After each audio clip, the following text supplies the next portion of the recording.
37,000 feet above the Atlantic. Astrid Sterling's $12,000 champagne went flying as the Boeing 787 lurched violently sideways. The CEO who'd spent 20 minutes mocking the struggling single father in 12C, the man fumbling with his daughter's seatbelt, the man she'd called economy trash in the wrong cabin, now watched in frozen terror as that same man stood up, military dog tags falling from beneath his worn shirt. "I'm Captain Nathan Hayes, USAF retired," he said quietly as the cockpit door burst open and the first officer collapsed into the aisle unconscious. The plane dropped 300 feet. Astrid's world shattered. This is their story. Before we dive into what happened next, and trust me, you won't believe where this goes, drop a comment below with your city or country. I want to see how far this story travels. Now let's rewind to where it all began. The thing about business class is that it makes you forget you're in a metal tube hurtling through the sky at 600 miles per hour. The leather smells expensive. The champagne bubbles catch the light just right. The flight attendants smile like they actually mean it. For Astrid Sterling, CEO of Sterling Dynamics and one of Forbes' 30 under 40 for 3 years running business class, wasn't a luxury. It was confirmation of the natural order of things. Some people belonged up front, others belonged in the back, and some apparently didn't belong on the plane at all. Nathan Hayes knew he didn't belong in seat 12C. He'd known it the moment the gate agent had smiled apologetically and said, "Mr. Hayes, there's been a complimentary upgrade. You and your daughter, congratulations." He'd known it when Olivia's eyes had gone wide as she saw the big seats. He'd known it as he'd struggled down the narrow aisle with their carry-on bag, the zipper broken, held together with a carabiner trying not to hit anyone, while Olivia clutched her stuffed rabbit and asked in her 6-year-old voice that carried like a bell, "Daddy, are we rich now?" "No, baby," he'd murmured. "Just lucky today." Astrid had looked up from her tablet at exactly that moment. She'd taken in the scene with the precision of someone who made split-second judgments for a living. The man's faded jeans, the cheap sneakers, the daughter's dress that was clearly homemade, the way his hands shook slightly as he tried to shove the bag into the overhead bin, the way he didn't quite know where to put his hands, how to stand, how to be in this space. Her lip had curled, just slightly, just enough. "First time flying business?" She'd asked, her voice carrying that particular tone, the one that sounded like a question but was really a statement, really a judgment. Nathan had looked at her briefly. His eyes were gray tired, the kind of tired that doesn't go away with sleep. "Yes, ma'am." "Charming." Astrid had returned to her tablet, but the word hung in the air like smoke. The man across the aisle, Gerald graying temples, Patek Philippe watch, had chuckled into his whiskey. The woman in 11A had exchanged a glance with her husband, a glance that said, "Can you believe they let just anyone up here now?" Olivia had noticed. Kids always notice. "Daddy?" she'd whispered as Nathan finally got her buckled in his fingers, fumbling with the unfamiliar business class seatbelt mechanism. "Why did that lady say that mean?" "She didn't mean anything, sweetheart. She's just tired from traveling." Nathan's voice was soft, practiced at smoothing over the world's sharp edges for his daughter's sake. But Olivia's brown eyes, her mother's eyes, Nathan thought, with the familiar ache, had stayed on Astrid's perfectly styled blonde hair, her designer suit, the way she held her champagne glass like a weapon. Nathan pulled out the safety card, pointing at the cartoon passengers sliding down the emergency slide. "Look, Livy. Want to count how many people are on the plane?" Olivia's attention shifted instantly, her small fingers tracing the illustrations. 1, 2, 3. Behind them, Astrid had smiled to herself. A small victory. The awkward man and his daughter were settled, and she could return to the quarterly projections that would determine whether Sterling Dynamics acquired the Brisbane tech firm or not. Numbers were clean, numbers made sense. Numbers didn't fumble with luggage or ask if they were rich now. The flight attendant had appeared. Jessica, her name tag said, with a smile that reached her eyes when she looked at Olivia. "And what can I get for you, sweetheart?" "Can she have apple juice?" Nathan had asked quickly. And just water for me, thanks. Of course, and we have warm cookies coming out in just a few minutes. Cookies. Olivia had bounced in her seat, and Nathan had put a gentle hand on her shoulder. Inside voice on the plane, remember. Astrid had flagged Jessica down as she passed. Another champagne, and could you, she'd gestured vaguely toward 12C, perhaps remind passengers about appropriate cabin behavior. Some of us are trying to work. Jessica's smile had tightened fractionally. Of course, Ms. Sterling, right away. Nathan had heard it. The heat had crept up his neck, but he'd kept his eyes on Olivia, who was now making her stuffed rabbit look out the window at the ground crew loading bags. Mr. Rabbit wants to know why the plane is so big, Olivia had announced. Well? Nathan had started grateful for the distraction. Planes need to be big to carry lots of people safely through the sky. See those wings? They're so strong they could hold up. We're about to push back. Astrid had cut in her voice sharp. Maybe save the aviation lesson for later. Some of us have actual work to do. The silence that had followed was the kind that makes other passengers suddenly very interested in their phones. Gerald had shifted uncomfortably. The couple in 11A had pretended not to hear. Nathan's jaw had tightened. His hands resting on the armrests had tensed, and for just a moment Astrid had noticed they weren't the soft hands of an office worker. They were scarred, calloused the hands of someone who'd done something physical. Something hard. But then he'd relaxed them deliberately and turned to Olivia. How about we read your book instead, sweetheart? The one about Amelia Earhart. That's the one. Olivia had pulled a worn paperback from her backpack, a children's biography with bent corners and a coffee stain on the cover. Nathan had opened it to where they'd left off, his voice low and steady, as he read about the famous pilot who'd flown across the Atlantic alone. Astrid had watched them from the corner of her eye, irritation building. The champagne was excellent, a Bollinger perfectly chilled, but it tasted wrong now. She'd tried to focus on the Brisbane numbers, but her attention kept snagging on the low murmur of the father reading to his daughter, the way the little girl looked up at him like he'd hung the moon. Pathetic, she'd thought, teaching her to dream big when they're clearly going nowhere. The plane had begun to push back. The safety demonstration had started, and Astrid had ignored it completely. She'd flown 237 times in the last 3 years. She knew where the exits were. But Olivia had been transfixed watching the flight attendants point out the emergency features with wide eyes. Daddy, what if the plane falls? Nathan had kissed the top of her head. Planes don't fall, baby. They're the safest way to travel. Safer than cars even. Safer than bikes. Way safer than bikes. Safer than skateboarding. Definitely safer than when you tried skateboarding in the driveway. Nathan's smile had been real, then warm, and for a moment the tiredness had lifted from his face. Astrid had felt something strange and unwelcome twist in her chest. She'd crushed it immediately, returning to her tablet. The engines had spooled up. That familiar pressure as the plane accelerated down the runway, the moment where you're committed, where there's no going back. Olivia's hand had found Nathan's, squeezing tight. We're flying, she'd gasped as the wheels left the ground. New York had fallen away below them, the grid of streets, the glittering towers, the park like a green thumbprint in the gray. Astrid had watched the city shrink, thinking about the Sterling Dynamics board meeting in London, about the presentation she'd perfected, about how she'd dismantle their objections to the Brisbane acquisition one by one. She was 34 years old. She'd built a $2 billion company from nothing. She'd done it by being smarter, faster, more ruthless than everyone else. By knowing that sentiment was a liability.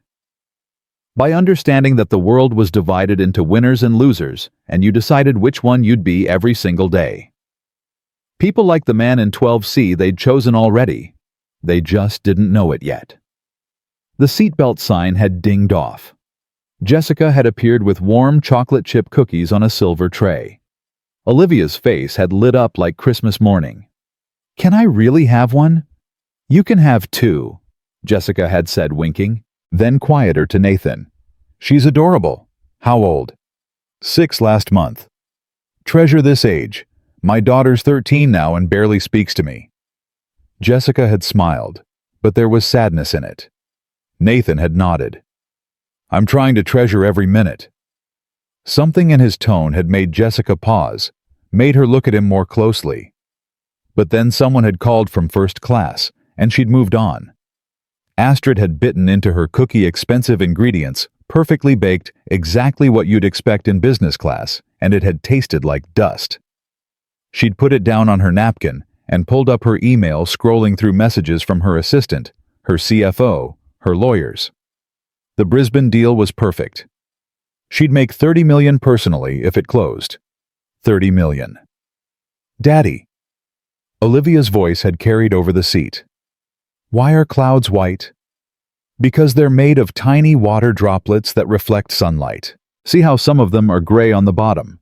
That's because they're thicker there, so less light gets through. You're smart, Daddy. You're smarter, baby girl. Astrid had closed her eyes. The cologne from the man next to her was giving her a headache. Or maybe it was the pressure. Or maybe it was the way that little girl's voice kept cutting through her concentration like a knife. The plane had hit the first patch of turbulence about 40 minutes, in nothing serious, just a few bumps that made the flight attendants pause their service. Astrid had flown through worse. She hadn't even looked up. But Nathan had. His head had lifted, and for just a second, his expression had changed. Alert, focused. Reading something in the plane's movement that Astrid couldn't feel. Then it had passed, and he'd gone back to Olivia, who was now drawing in a coloring book, her tongue poking out in concentration.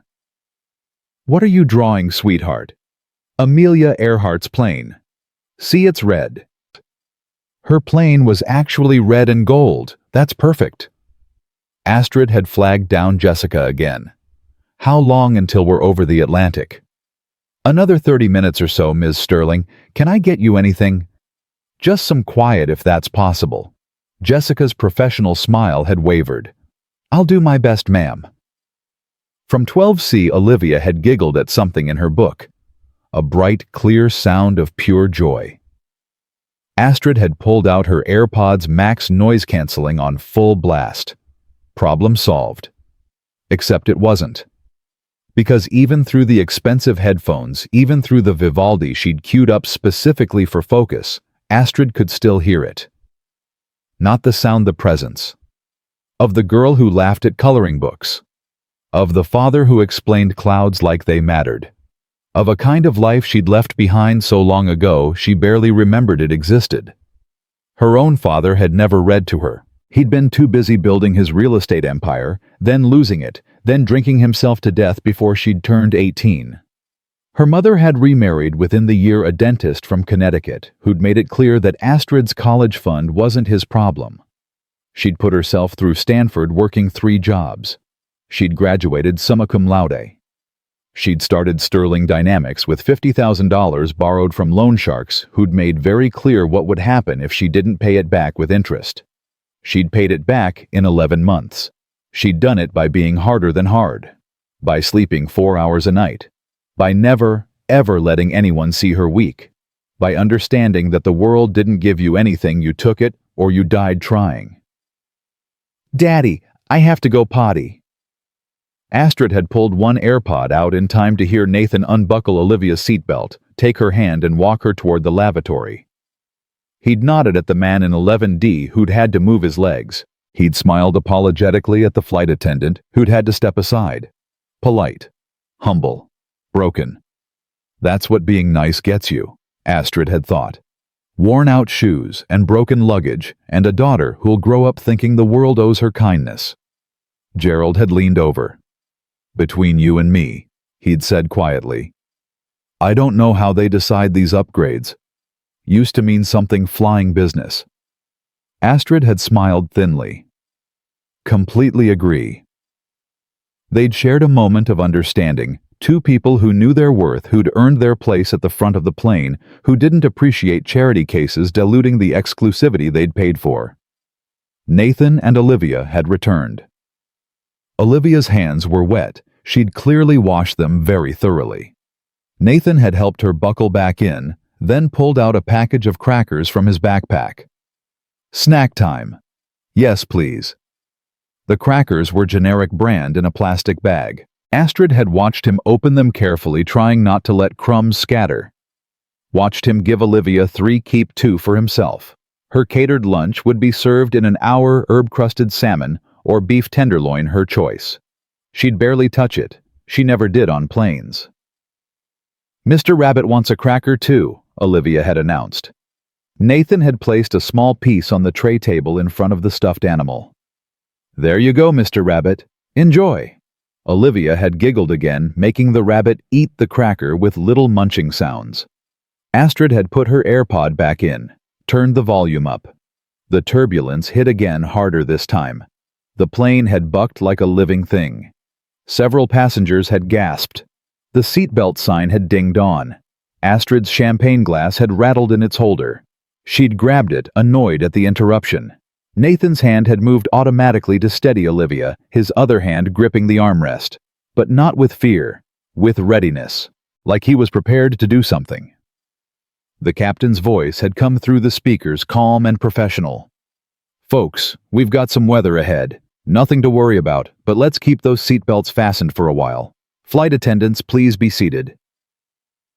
The plane had continued to shake. Not violently, but enough. Enough to make the couple in 11A hold hands. Enough to make Gerald's knuckles go white on his armrest. Astrid had flown through worse. She'd kept working. But she'd noticed peripherally that Nathan wasn't afraid. His breathing was steady. His eyes were tracking something, the way the plane moved, the sounds of the engines, things she couldn't identify. Daddy. Olivia's voice had been smaller now. Is the plane okay? The plane is perfect, baby. This is just bumpy air. Like when we drive over that rough road on the way to school, remember? The plane can handle this easy. You promise? I promise. And somehow, impossibly, Olivia had relaxed. Because her daddy had promised, and her daddy's promises were made of something stronger than steel. The turbulence had lasted another 10 minutes. Long enough for people to start looking nervous.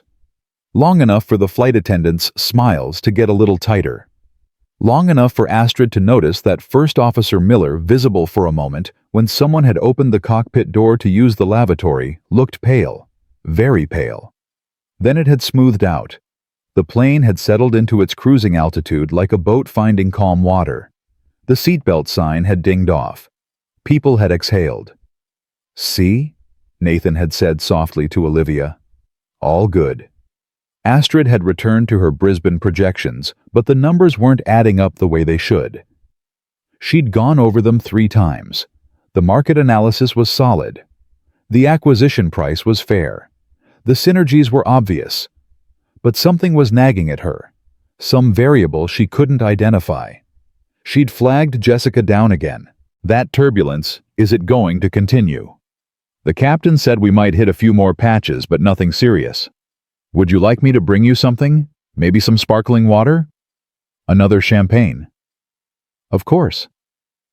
Astrid had watched Jessica walk away, noticing for the first time how the flight attendant moved differently now. More carefully, like she was worried about something. Stop it, Astrid had told herself. You're being paranoid. You've flown through 100 storms. This is nothing. She'd pulled up her phone, switching it to airplane mode, scrolling through photos from her last vacation, St. Bart's, a private villa, a man whose name she'd already forgotten. The photos looked perfect. The sunset was perfect. Her body in the designer bikini was perfect. She'd deleted them all. Daddy, can we watch a movie? Nathan had pulled out an old iPad, the screen protector cracked in one corner. Which one? The one with the girl and the dragon. How to Train Your Dragon it is. They'd settled in Olivia's head, resting against Nathan's arm, the iPad balanced on the tray table. The opening music had started, sweeping orchestral, the kind of music that promised adventure. Astrid had looked at them. Really looked. The man's shirt was faded but clean. His jeans were old, but he wore them like they were comfortable, like he'd stopped caring about fashion years ago, because there were more important things to care about. His watch was a basic Timex, the kind you could buy at any drugstore. No wedding ring, but there was a tan line where one had been. Widower, Astrid had realized. Not divorced. Widower. She'd looked away quickly, disturbed by the observation, disturbed by why she'd noticed. The champagne had arrived. Astrid had drunk it faster than she should have, feeling it blur the edges of her thoughts. Better. Easier. Outside the window, the ocean had appeared below them. The Atlantic. Thousands of feet of empty air, then thousands of feet of empty water. They were in the middle now, the point of no return. Astrid had closed her eyes, trying to nap. She could usually sleep on planes. It was a skill she'd cultivated, the ability to shut down anywhere, anytime, wake up refreshed and ready to destroy the competition. But sleep wouldn't come. Instead, she'd found herself listening to the movie playing on the iPad 2 rows up. The dialogue, the music, Olivia's quiet laughter at the funny parts. Nathan's low voice explaining something she didn't understand. "You're a really good daddy," Olivia had said at one point. "You're a really good daughter," Nathan had replied. "I miss Mommy." A pause, long enough that Astrid had opened her eyes. "I miss her too, baby, every day. But she's in heaven watching us, right? Right. And she's proud of us." Nathan's voice had cracked just slightly. "So proud, Livy. So proud." Astrid had felt something break inside her chest, something she'd thought she'd killed years ago. She'd turned to face the window, blinking hard. "This is ridiculous," she'd thought. "I don't cry. I haven't cried since I was 12 years old. I don't cry over strangers on planes. I don't cry." But her eyes had burned anyway. The plane had hit another rough patch. Stronger this time. The kind that made the overhead bins rattle. Someone's bag had shifted audibly. A woman had yelped. Nathan's posture had changed again. Alert. Scanning. Then something had happened that Astrid would replay in her mind 1,000 times later. First Officer Miller had stumbled out of the cockpit, one hand on the wall. His face was gray. Sweat poured down his temples. "I need," he'd started to say, and then his eyes had rolled back and he'd collapsed. Just dropped like someone had cut his strings. Jessica had screamed. Gerald had jumped up. The plane had lurched again, harder, and this time the angle was wrong. This time it felt like the beginning of a fall. And through it all, Astrid had watched Nathan Hayes stand up calm and certain, and stride toward the front of the plane like he'd been waiting his whole life for this exact moment. The dog tags had fallen free from under his shirt. Military. Nathan Hayes wasn't just any single dad. And Astrid Sterling, who'd mocked him for fumbling with luggage and reading to his daughter about clouds, was about to discover exactly who was sitting in seat 12's deal. To be continued. The moment stretched like taffy, everything happening in slow motion and lightning speed simultaneously. First Officer Miller lay crumpled on the cabin floor, his body twitching slightly, and Jessica was on her knees beside him, her hands shaking as she checked for a pulse. Gerald had frozen halfway out of his seat, his mouth open in a perfect O of shock. The couple in 11A clutched each other. Somewhere behind them, a child started crying. And Nathan Hayes moved, not rushed, not panicked, with the kind of fluid precision that spoke of muscle memory, of training so deep it became instinct. He stepped over Miller's legs, placed one hand briefly on Jessica's shoulder. "He's breathing. You're doing great." And was at the cockpit door before Astrid's champagne-fogged brain could process what was happening. Captain Collins appeared in the doorway, his face the color of old concrete. He was maybe 55, silver-haired, with the kind of weathered face that came from 30 years of flying. But right now he looked like a man watching his worst nightmare materialize in real time. "We need a doctor," he said, voice cracking. "Is there a doctor on board? I'm a cardiologist." A woman called from first class, already unbuckling. "Let me through." But Nathan was still standing there, and now Astrid could see what she'd missed before. The way he held himself. The absolute stillness that wasn't relaxation, but readiness. The dog tags catching the overhead lights, swaying slightly with the plane's movement. Colin's eyes dropped to those tags. Something shifted in his expression. "You military?" Collins asked, and it wasn't really a question. "Yes, sir. Captain Nathan Hayes, United States Air Force. Retired. Nathan's voice was different now. Harder. Clearer. The soft-spoken father had evaporated, replaced by something else entirely. "What's your situation, Captain?" Collins's Adam's apple bobbed. Behind him, Astrid could see into the cockpit, the bewildering array of screens and switches and controls, the empty right-hand seat where Miller should have been, the storm clouds gathering outside the windscreen, like a bruise spreading across the sky. "My first officer is down. We've got hydraulic warnings. Weather ahead is deteriorating faster than forecast. I need—" Collins stopped, looked at Nathan hard. "Can you fly?" The cabin went silent. Even the crying child hushed. Nathan's jaw tightened. "Sir, I haven't flown commercial. My experience is fighter jets. F-16s primarily. But I understand the principles and I can follow your lead." "I don't need you to fly it," Collins said, and Astrid heard the desperation bleeding through his professional calm. "I need you to be my hands, my eyes. I need someone in that right seat who won't freeze when things go sideways." He glanced back at the cockpit, and things are about to go very sideways. Astrid's mouth had gone dry. This wasn't happening. This was a movie. This was some elaborate prank. People didn't just fighter pilots, didn't just single dads with broken luggage, didn't just Daddy. Olivia's voice cut through the chaos, small and scared. She was standing in the aisle now. Mr. Rabbit dangling from one hand, her eyes wide and filling with tears. "Daddy, where are you going?" Nathan turned and the hardness in his face cracked. He dropped to one knee, and Astrid watched him transform again, back into the gentle father who'd read about clouds and promised the plane wouldn't fall. "Come here, baby girl." Olivia ran to him, crashed into his chest, and Nathan wrapped her up tight. Over her head, his eyes found Jessica, who was still kneeling beside Miller, but watching Nathan with something like awe. "Can you look after her?" Nathan asked. Of course, absolutely." Jessica wiped her eyes quickly. "Sweetie, your daddy needs to help the captain for a bit, okay? You're going to sit with me." "But I want to stay with Daddy."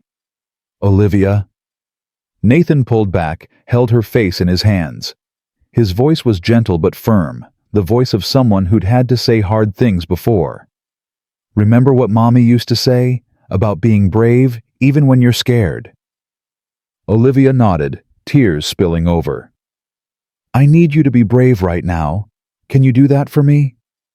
I can try." "That's my girl.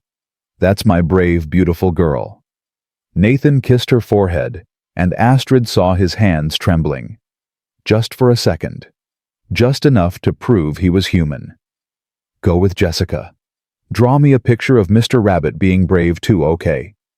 "Okay." Olivia's voice was barely a whisper. Nathan stood, and Jessica took Olivia's hand, leading her toward the flight attendant jump seat. The little girl looked back once, twice, 3 times, and each time, Nathan smiled at her, even as his face got harder, more focused. The cardiologist had reached Miller, was checking his vitals with swift, practiced movements. "Pulse is rapid and thready. Pupils reactive but sluggish. He's had some kind of cardiac event, could be an arrhythmia, could be worse. I need the medical kit, and we need to get him stabilized." "Do what you can," Collins said. Then to Nathan, "You coming or not?" Nathan looked at Astrid for just a moment. Their eyes met. She saw something in his expression that she couldn't name, not anger, not judgment, just a kind of quiet acknowledgement. He'd heard every word she'd said, every dismissive comment, every cutting remark. And now he was going to save her life anyway. He disappeared into the cockpit. Collins followed, pulling the door shut behind them, but not latching it. Astrid could see through the gap, could see Nathan settling into the right-hand seat, could see him reaching for the headset with hands that knew exactly what to do. Gerald sank back into his seat, his face white. This isn't real. This can't be real. But it was real. The plane shuddered again harder, and Astrid felt her stomach drop as they hit an air pocket that sent them plunging. The overhead bins rattled. Someone screamed. Her champagne glass went flying, expensive Bollinger splashing across her lap, across her $3,000 suit. She didn't even notice. She was staring at the cockpit door at the slice of view she could see through the gap. Nathan was moving with absolute certainty now, his hands dancing across controls, his head turning to scan instruments. She could hear his voice, low and steady, talking to Collins in clipped professional tones. Hydraulic pressure dropping in System A, reading 2200 psi and falling. Confirmed. We've got backup systems, but I don't like how fast that's degrading. Weather radar showing red returns at our 12 o'clock, approximately 40 miles. I see it. We're going to have to thread a needle here. The plane banked, left the movement smooth but pronounced. Passengers grabbed their armrests. A man behind Astrid was praying in Spanish, the words tumbling over each other. Jessica had Olivia buckled into the jump seat, was kneeling beside her, showing her how to hold Mr. Rabbit tight. The girl's face was streaked with tears, but she wasn't crying anymore. She was being brave, just like her daddy had asked, just like her mommy had taught her. Astrid felt the champagne burn rising in her throat. She swallowed hard, tasting bile and expensive alcohol and something that might have been shame. The cardiologist, her name tag said Dr. Reeves, had Miller's shirt open now, was attaching portable EKG leads from the medical kit. His rhythm's unstable. He needs a hospital and soon. Nearest airport. Nathan's voice from the cockpit, calm as a lake. Collins's response was tighter. Shannon, Ireland. But in this weather with our hydraulics degrading, I'm not sure we can make it safely. We might have to consider ditching protocols. Ditching. As in landing in the ocean.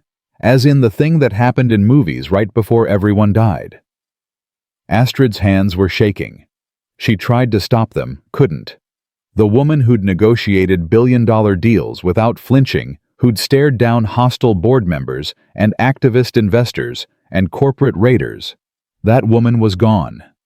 In her place was just Astrid, 34 years old. Terrified, alone, 37,000 feet above the Atlantic Ocean, in a plane that was falling apart. "Daddy's going to be okay, right?" Olivia asked Jessica, her voice carrying in the sudden quiet. "Your daddy is a hero," Jessica said firmly.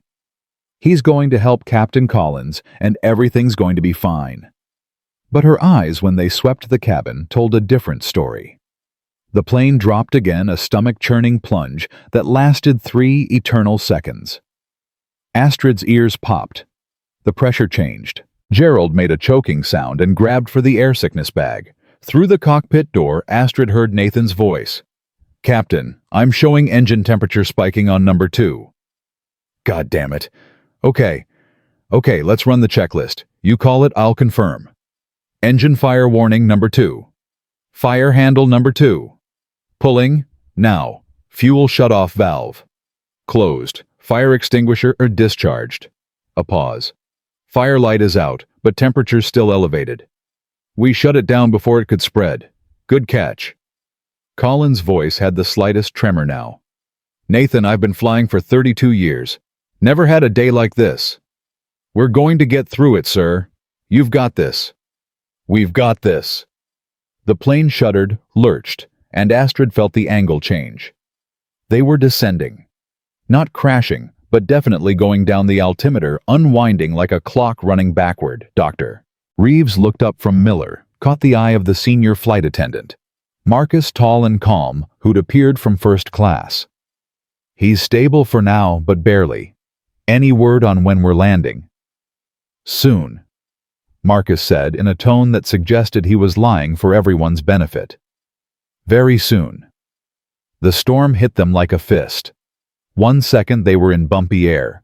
The next they were inside a washing machine. The plane bucked and twisted. Lightning flashed so close Astrid could see every rivet on the wing. Thunder cracked loud enough to hurt.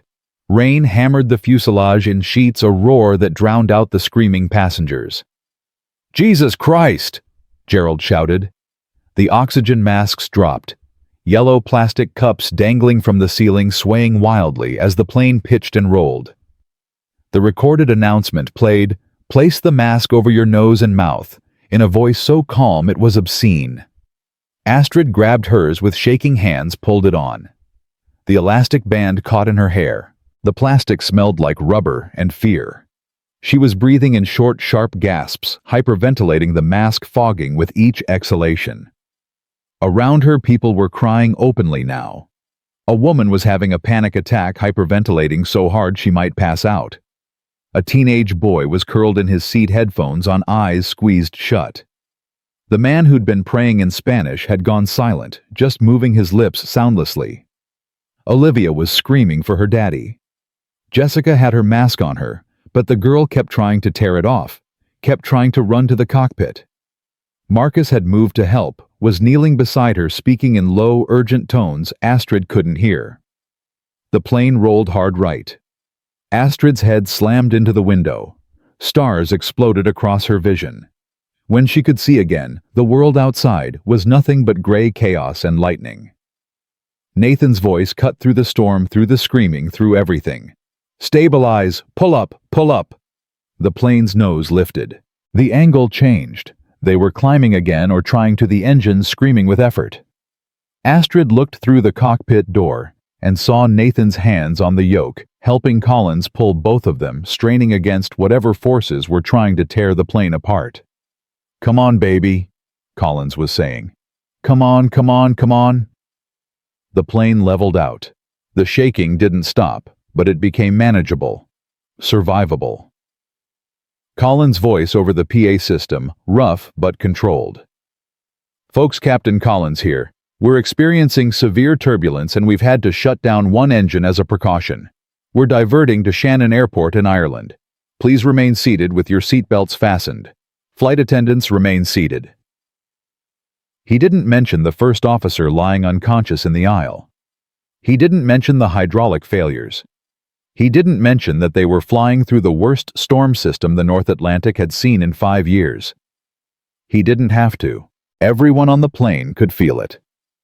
Astrid pulled her mask off. The oxygen flow had stopped anyway. The emergency was technically over. Her hands left sweat prints on the plastic. Her designer suit was ruined, champagne-stained and wrinkled.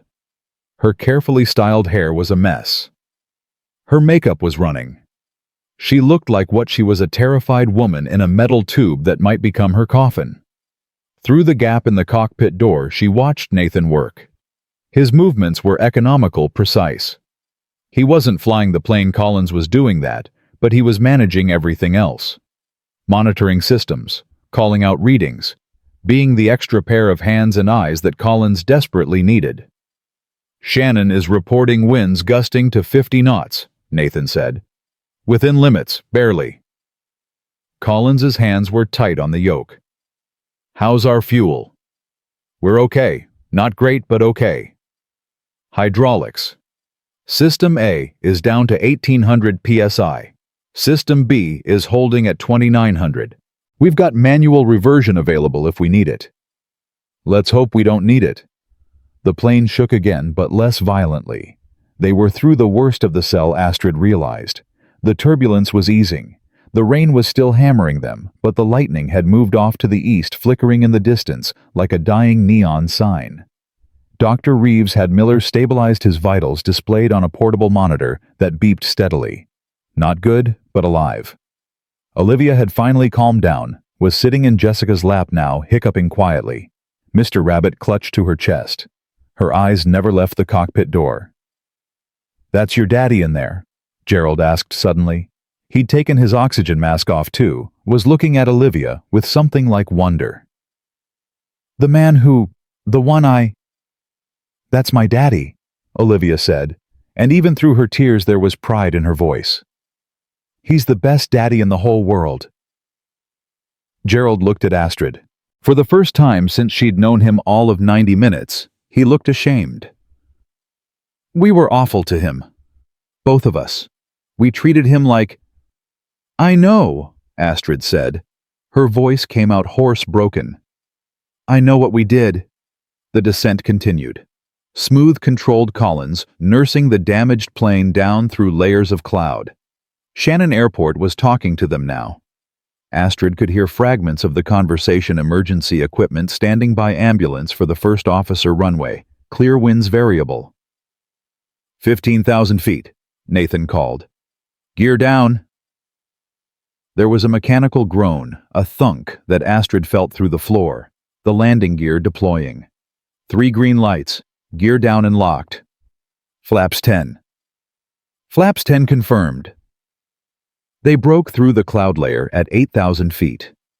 Ireland sprawled below them, impossibly green, even in the rain, a patchwork of fields and stone walls and tiny roads. Shannon Airport was dead ahead, runway lights blazing in the gloom. "We're going to make it," Gerald whispered. "Oh my God, we're actually going to make it." But they weren't down yet. The wind hit them on final approach, a vicious crosswind that pushed the plane sideways.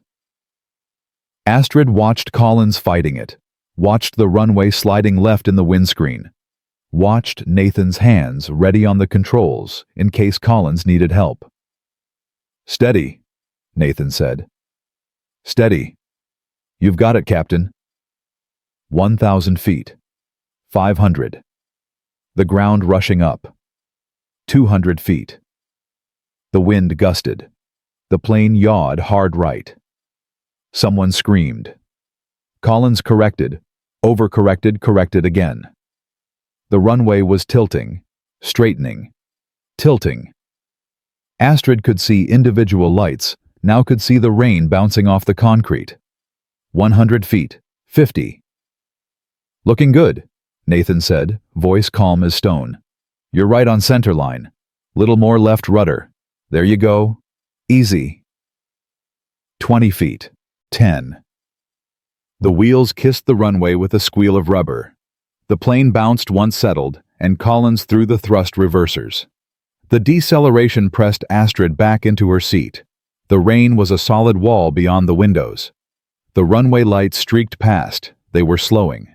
60 knots. 40. 20. 10. 5. Stop. For 3 heartbeats, nobody moved. Nobody spoke.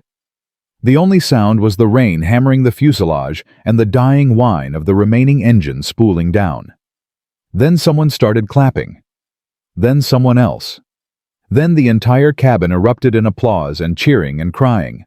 People were hugging strangers. Jessica was sobbing into her hands. Marcus had his head bowed, lips moving in silent prayer. Olivia tore free and ran for the cockpit, and nobody tried to stop her. Nathan emerged exhausted, his shirt soaked through with sweat, his face gray. Olivia hit him like a missile, and he caught her, lifted her up, buried his face in her hair. "You did it, Daddy," she said. "You did it, you did it, you did it." "Captain Collins did it, baby. I just helped a little." But Collins was there too, stepping out of the cockpit, and he put a hand on Nathan's shoulder. "Like hell you just helped a little. Son, you saved everyone on this plane." The applause got louder. People were standing now, pressing forward to see Nathan, to thank him, to touch him, like he was made of magic instead of flesh and blood. Nathan looked overwhelmed, uncomfortable. He wasn't a man who liked attention. Astrid could see that now. He was a man who'd spent his whole life serving others quietly, without fanfare, without recognition. A man she'd dismissed as trash. Astrid stood. Her legs shook, but she made them work. She pushed past Gerald, past the couple from 11A, past everyone, until she was standing right in front of Nathan Hayes. He looked at her. Those gray eyes, tired and kind and completely without malice. "I'm sorry," Astrid said, and the words came from somewhere deep and broken inside her. "I'm so sorry. I said things, I'm sorry." Nathan shifted Olivia to one hip. "It's okay, ma'am. People say things when they're stressed." No, it's not okay. I was cruel. I was wrong about you, about everything." "Ms. Sterling, how do you even know my name?" A tiny smile. "Your assistant called you 3 times during boarding. You have a very distinctive voice." Despite everything, Astrid laughed.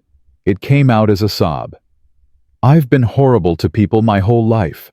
I thought being hard made me strong. I thought kindness was weakness." Nathan looked at her for a long moment. Then he said quietly, "My wife used to say that the strongest people she ever met were the ones who chose to be kind when they didn't have to be, when it cost them something. She sounds like she was an amazing person. She was. His voice cracked. She really was. The emergency vehicles were pulling up outside, lights flashing red and blue through the rain-streaked windows. Paramedics for Miller. Fire trucks just in case. Airport operations vehicles. The passengers were being told to remain seated while they opened the doors while they brought the jetway around. But nobody was sitting. Everyone was talking, laughing, crying alive in a way that people only feel when they've brushed against death and survived. Astrid watched Nathan carry Olivia back to their seat. Watched him buckle her in, carefully kiss her forehead, pull Mr. Rabbit from where he'd fallen on the floor. Watched him be a father in the middle of the chaos. Jessica appeared at Astrid's elbow. "That man," she said quietly, "is the real thing. However much you paid for your business class ticket, he earned it 1,000 times over. He got upgraded for free. Then that's the best investment this airline ever made." Jessica moved off to help with deplaning procedures. It took 40 minutes for everyone to get off. The paramedics took Miller first. He was conscious now, groggy, but alive. Dr. Reeves went with him, promised to make sure he got to a proper hospital. Collins stayed in the cockpit going through post-flight procedures with ground crew, his hands still shaking slightly. Nathan tried to slip away quietly, holding Olivia's hand, carrying their broken zippered bag. But a crowd had formed, passengers wanting to shake his hand to say thank you, to take photos. He accepted it all with grace, and obvious discomfort kept trying to deflect credit to Collins, to the flight crew, to anyone but himself. Astrid waited until the crowd thinned. Then she approached him one more time. "Mr. Hayes, Nathan, do you have plans tonight for dinner?" He blinked. We were just going to grab something at the airport. We've got a connecting flight tomorrow morning and, please, let me buy you dinner, both of you, a real dinner. It's the least I can do." Nathan looked down at Olivia, who was watching Astrid with those big brown eyes. "What do you think Livy want to have dinner with Ms. Sterling?" Olivia considered this with the seriousness of a Supreme Court justice. "Will there be dessert?" For the first time in hours, Astrid smiled a real smile. "There will be all the dessert you want."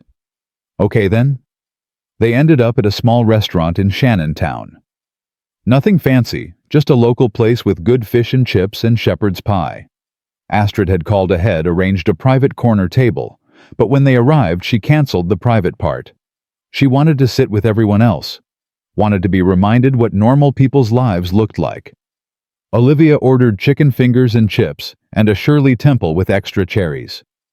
Nathan ordered Guinness stew, and seemed surprised when it came with fresh brown bread still warm from the oven. Astrid ordered the salmon, but barely touched it. Instead, she watched them.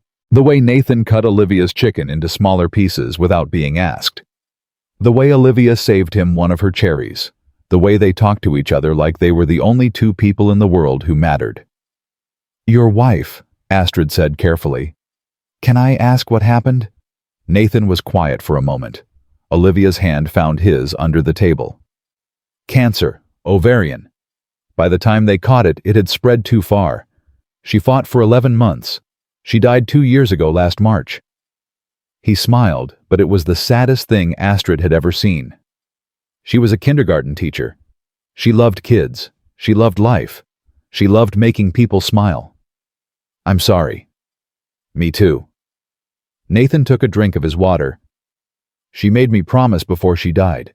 Promise to stay good, to not let the grief make me hard, to raise Olivia with love, not anger." He looked at Astrid. "Some days, that's harder than anything I did in the Air Force." "Is that why you left the Air Force?" "Yeah, Sarah, my wife. She was sick and Olivia needed me. The Air Force was good about it. Honorable discharge, full benefits. But flying was my life, you know, I loved it. I was good at it. And then I had to choose between what I loved and who I loved." He smiled at Olivia. "Easiest choice I ever made." Olivia was drawing on her paper placemat with crayons the restaurant had provided. A plane. A little girl. A man with wings. Why were you in business class? Astrid asked. If you don't mind me asking. Nathan laughed. Honestly, I don't know. The gate agent said someone didn't show up, and they had to fill the seat. Right place, right time, I guess. He paused. Or maybe Sarah pulled some strings from wherever she is. She always said I needed to live a little. Astrid felt her throat close up. I've spent 15 years building my company. I've made more money than I could spend in 5 lifetimes. I've got a penthouse in Manhattan, a house in the Hamptons, invitations to galas and charity balls and boardrooms around the world. She looked at her barely touched salmon. And I can't remember the last time I had a conversation like this. The last time someone just talked to me like I was human. That sounds lonely, Olivia said seriously, out of the mouths of babes. It is, sweetheart. It really is. They talked for 2 hours. About everything and nothing.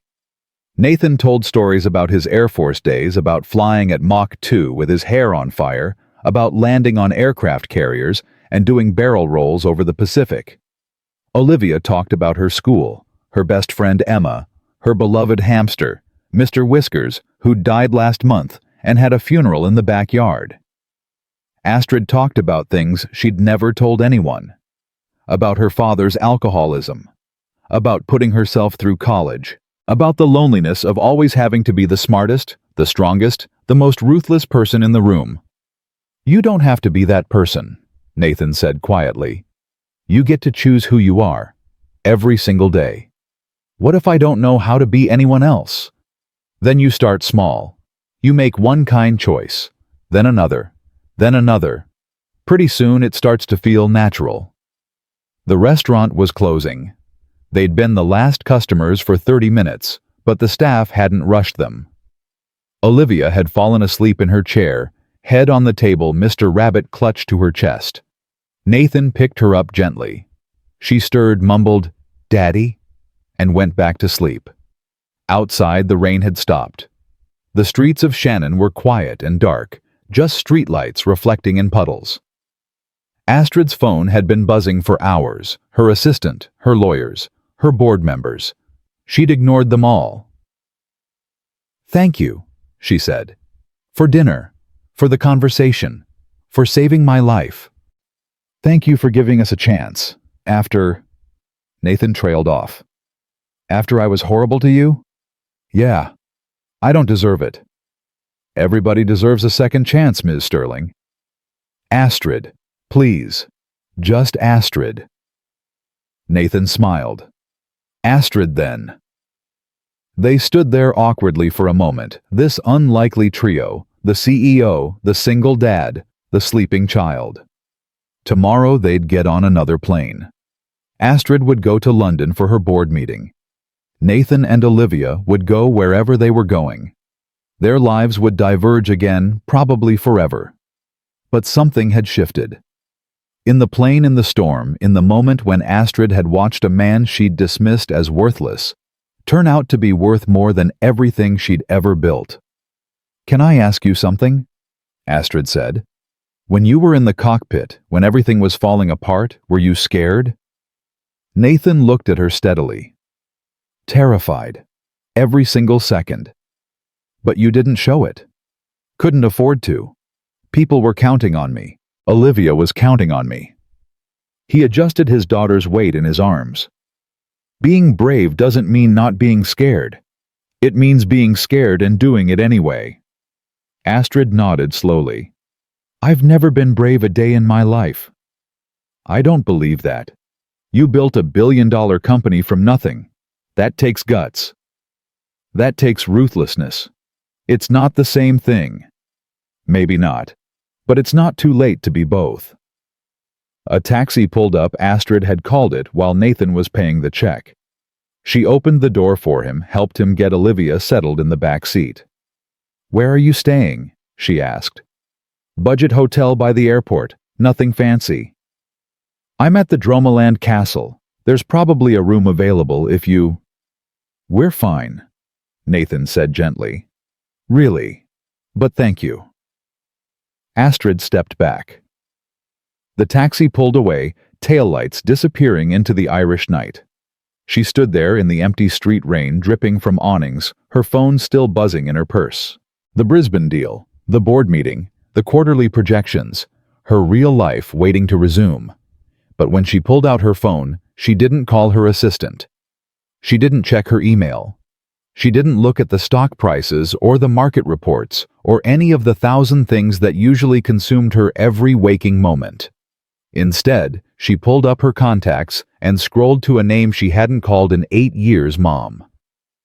Her finger hovered over the call button for a long time. Then she pressed it. The phone rang once, twice, 3 times. Astrid almost hung up. "Hello?" Her mother's voice, older than she remembered, confused. "Astrid, is that you?" "Hi, Mom," Astrid said, and her voice broke on the words. "I know it's late. I know it's been a long time. I wanted to hear your voice. Sweetheart, are you okay?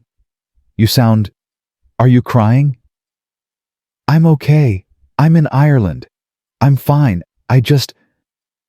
Astrid looked up at the sky, at the stars breaking through the clouds. "I just wanted to tell you I love you, and I'm sorry for everything, for all of it." Her mother was crying now too. "Oh, baby, I love you too. I've always loved you." They talked until Astrid's phone battery was almost dead. About nothing important. About everything important. About the years they'd lost, and whether they could find them again. When she finally hung up, Astrid's face hurt from smiling through tears. Her carefully constructed armor was in pieces at her feet, and for the first time in 15 years, she felt light. The Dromoland Castle hotel room was exactly what Astrid had paid for: luxury wrapped in history, 4-poster bed, with Irish linen's view of the grounds, even in darkness. But she couldn't sleep. Every time she closed her eyes, she was back in that plane, feeling it drop, hearing the screams, watching Nathan Hayes walk calmly toward a crisis that would have destroyed most men. At 3 a.m, she gave up, opened her laptop. The Brisbane deal documents glowed on the screen, thousands of pages of legal language and financial projections. The board meeting was in 9 hours. She should be preparing. She should be running scenarios, anticipating objections, sharpening her arguments until they could cut through steel. Instead, she found herself searching for Nathan Hayes on Google. There wasn't much. A few military records that were publicly available: decorated Air Force captain, multiple commendations, specialized training in high-performance aircraft. A mention in a local newspaper from 3 years ago about a charity 5K run for cancer research organized in memory of Sarah Hayes, beloved teacher and wife. A photo of Nathan crossing the finish line with Olivia in a stroller, both of them wearing matching purple shirts, Sarah's favorite color, the caption said. No social media, no LinkedIn, no digital footprint of a man trying to build a brand or network or leverage his military service into something profitable. Just a ghost of a life lived quietly, deliberately away from the spotlight that Astrid had spent 15 years chasing. Her phone buzzed. A text from her assistant Marcus, not the flight attendant Marcus, her executive assistant, who never slept and handled her life with ruthless efficiency. Board meeting prep at 7 a.m. Conference room. Don't be late. Also, what the hell happened on your flight? Seeing news reports about emergency landing in Shannon. Astrid stared at the message. She could tell him. Could explain how she'd nearly died. How a stranger had saved her life. How she'd had an epiphany about the emptiness of her existence. But that version of the story required vulnerability. And Astrid Sterling didn't do vulnerability. At least the old Astrid Sterling didn't. She typed back, "Long story. I'll be there at 7. Then she deleted it and wrote, "Something happened that changed my perspective. Let's talk about more than just Brisbane at the meeting." Delete. Try again. Finally. "I'm fine. See you at 7. And Marcus. Thank you for everything you do. I don't say that enough." She sent it before she could overthink it. Marcus's response came 30 seconds later. Are you drunk? Despite everything? Astrid laughed. Then she closed the laptop, turned off the lights, and somehow, impossibly fell asleep. She woke to her alarm at 6, showered, put on her armor. Armani suit, Louboutin heels, the understated diamond earrings that cost more than most people made in a year. The woman in the mirror looked like Astrid Sterling CEO Shark winner. But her eyes were different, softer somehow, uncertain. The board meeting was at Sterling Dynamics' London office, a gleaming tower of glass and steel in Canary Wharf. Astrid took a car service from the airport, watched the Irish countryside give way to the Dublin suburbs, give way to the plane that would take her to London. A different plane. Same airline. She'd requested Captain Collins specifically, but he was grounded pending the investigation into the Shannon incident. Standard procedure. The flight was smooth. Boring. Astrid spent it staring out the window, thinking about turbulence. London welcomed her with typical gray skies and drizzle. The office welcomed her with typical efficiency. Her assistant had coffee waiting the exact temperature she liked it. The conference room was prepped. The board members were gathering. 12 men and women who represented billions in investments and decades of corporate warfare. They knew Astrid as a fighter, as someone who came to meetings with presentations so airtight they could survive a congressional hearing. She walked in with nothing. "Good morning," she said, taking her seat at the head of the table. "I know we're here to discuss the Brisbane acquisition, and we will. But first I need to tell you about something that happened yesterday." Confusion rippled around the table. Marcus, her assistant, looked panicked. He'd prepared 300 slides. He'd run scenarios. This wasn't the script. Astrid told them about the flight, about the storm, about First Officer Miller collapsing and the plane coming apart at the seams, and Nathan Hayes standing up when no one else could. She told them about watching a man she'd dismissed as worthless become the only thing standing between her and death. She didn't tell them about mocking him. That shame was hers to carry. "The point is," she said, voice steady despite the tremor in her hands, "I've spent 15 years building this company on the principle that only the strong survive. That kindness is weakness. That the bottom line is all that matters." She looked around the table. "And yesterday I learned that everything I believed was wrong." The silence was profound. Finally, Richard Chen, her CFO, spoke. "Astrid, are you having a breakdown?" "No, I'm having a breakthrough." She pulled up a document on the screen, not the Brisbane projections, but something else. Something she'd worked on in the car from the airport, typing frantically on her phone. "The Brisbane acquisition is a good deal. We'll make money, but we'll also displace 400 workers, gut their research department, and strip out everything that made them innovative in the first place." "That's called efficiency," said Margaret Torres, the board member from Goldman Sachs. "That's called being a vulture." Astrid let the words hang. "I'm proposing we restructure the deal. We acquire Brisbane, but we commit to retaining 95% of their workforce. We invest in their research instead of gutting it. We build something sustainable instead of something we can flip in 3 years for profit." The room exploded. Everyone talking at once. Objections flying like shrapnel. "That's not what our investors expect. The margins would be completely different. We'd be leaving money on the table." "Exactly," Astrid said quietly, and somehow her voice cut through the chaos. "We'd be leaving money on the table. And we'd be building something that matters. Something that helps people instead of just extracting value from them." Marcus, her assistant, looked like he might faint. "Astrid, can we take a break? Maybe discuss this privately?" "No, because if I discuss it privately, you'll all convince me I'm being irrational, that I'm letting sentiment cloud my judgment, and maybe you're right.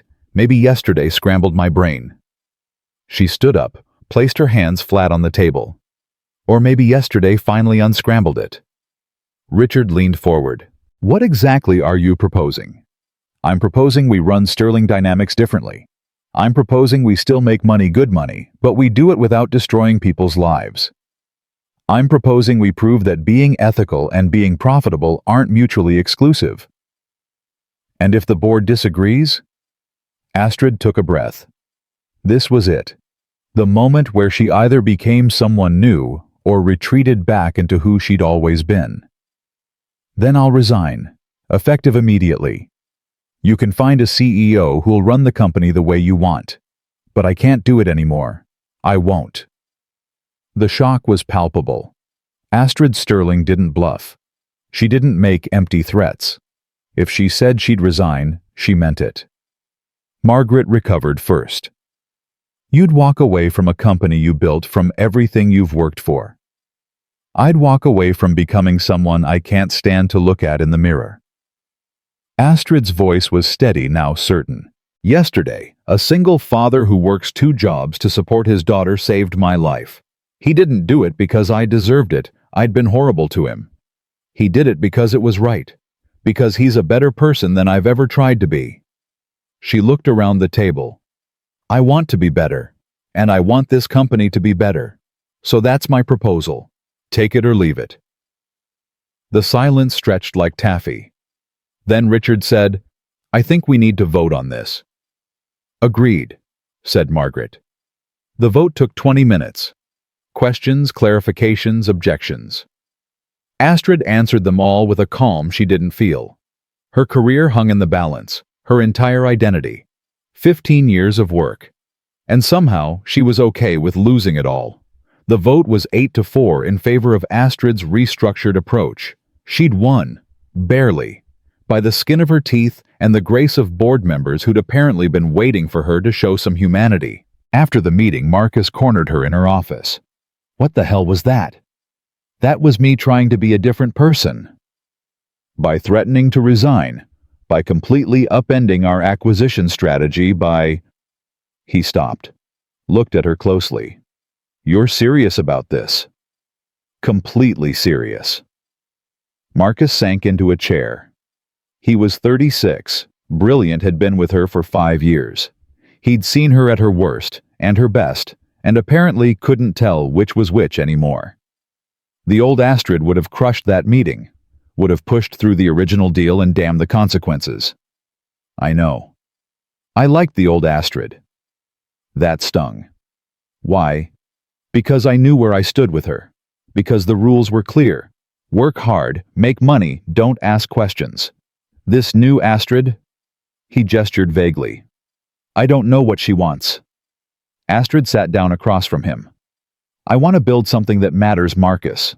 I want to look back on my life and see more than just a bank account. Is that so terrible? It's not terrible. It's just different. And different is scary in this business. Everything worth doing is scary. Marcus studied her. Who are you, and what have you done with my boss? Your boss nearly died yesterday. It changes your perspective. Astrid pulled out her phone, scrolled to the photo she'd secretly taken at the restaurant in Shannon Nathan, and Olivia Heads together over a coloring book, completely absorbed. She showed Marcus. This man saved my life, and his daughter is 6 years old, and she's already braver and kinder than I've been in 34 years. That's not a competition I can lose and still respect myself. Marcus looked at the photo for a long time. You're not talking about the company anymore, are you? No. I'm talking about everything. He handed back the phone. Okay, if you're doing this whole reinventing yourself thing, then I'm in. But you have to promise me something. What? Don't lose the part of you that fights. That wins. We just need to aim that weapon at different targets. Astrid smiled. Deal. The rest of the day was a blur of meetings and conference calls and damage control with investors who'd heard rumors about the board meeting.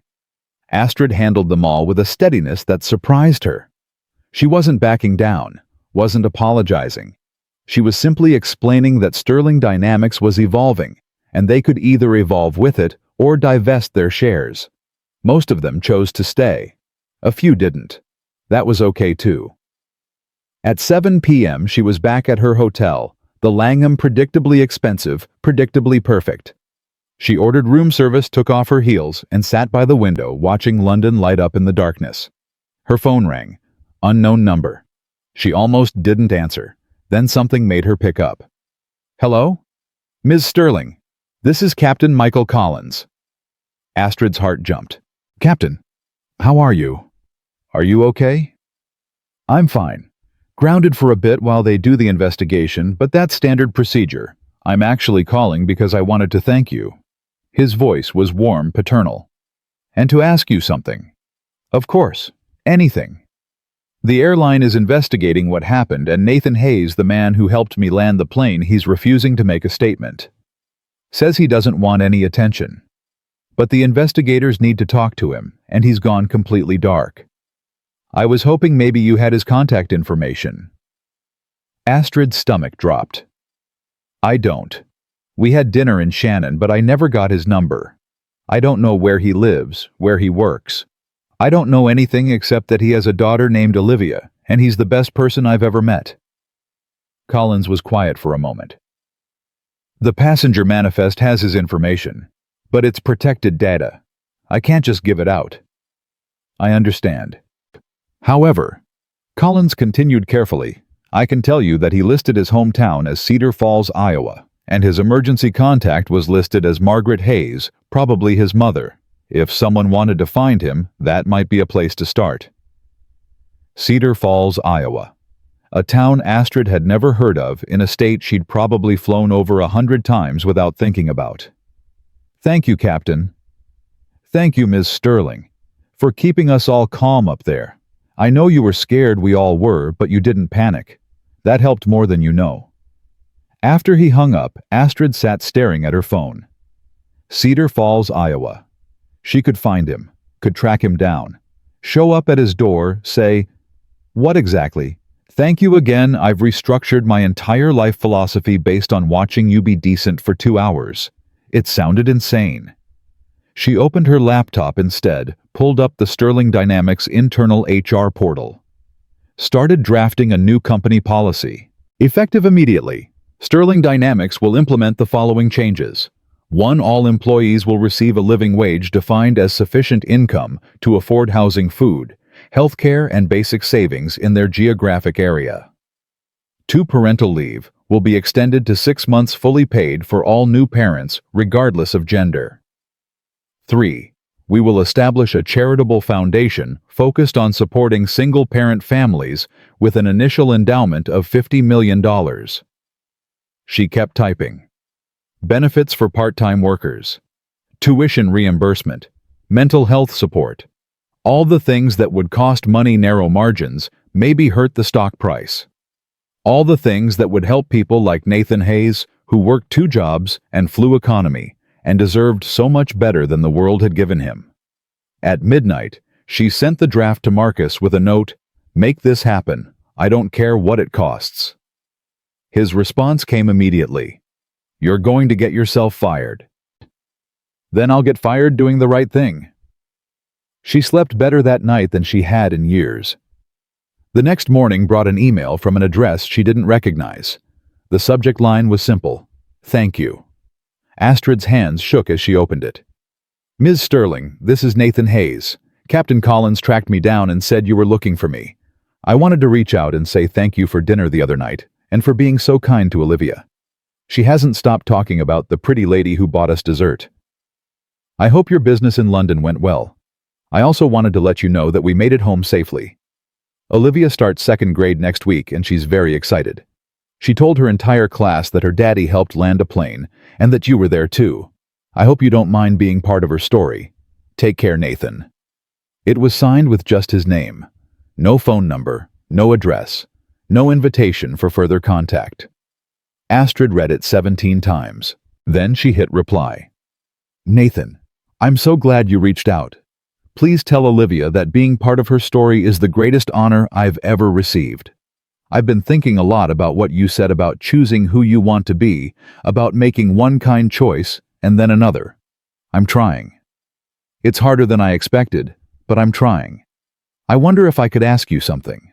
Sterling Dynamics is starting a new charitable foundation to support single-parent families.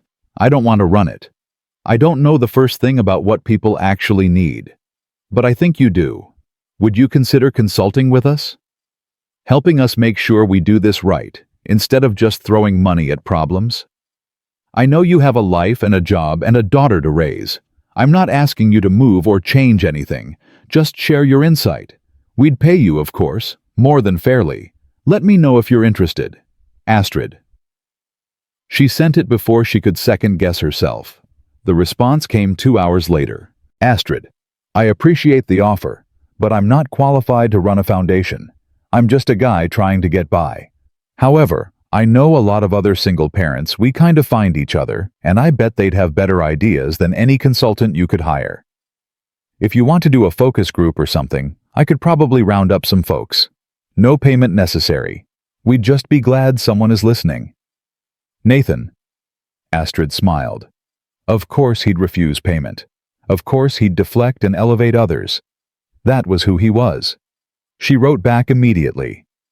Focus group is perfect. When and where? Over the next week, they exchanged a flurry of emails. Nathan organized a group of 15 single parents from Cedar Falls and the surrounding area.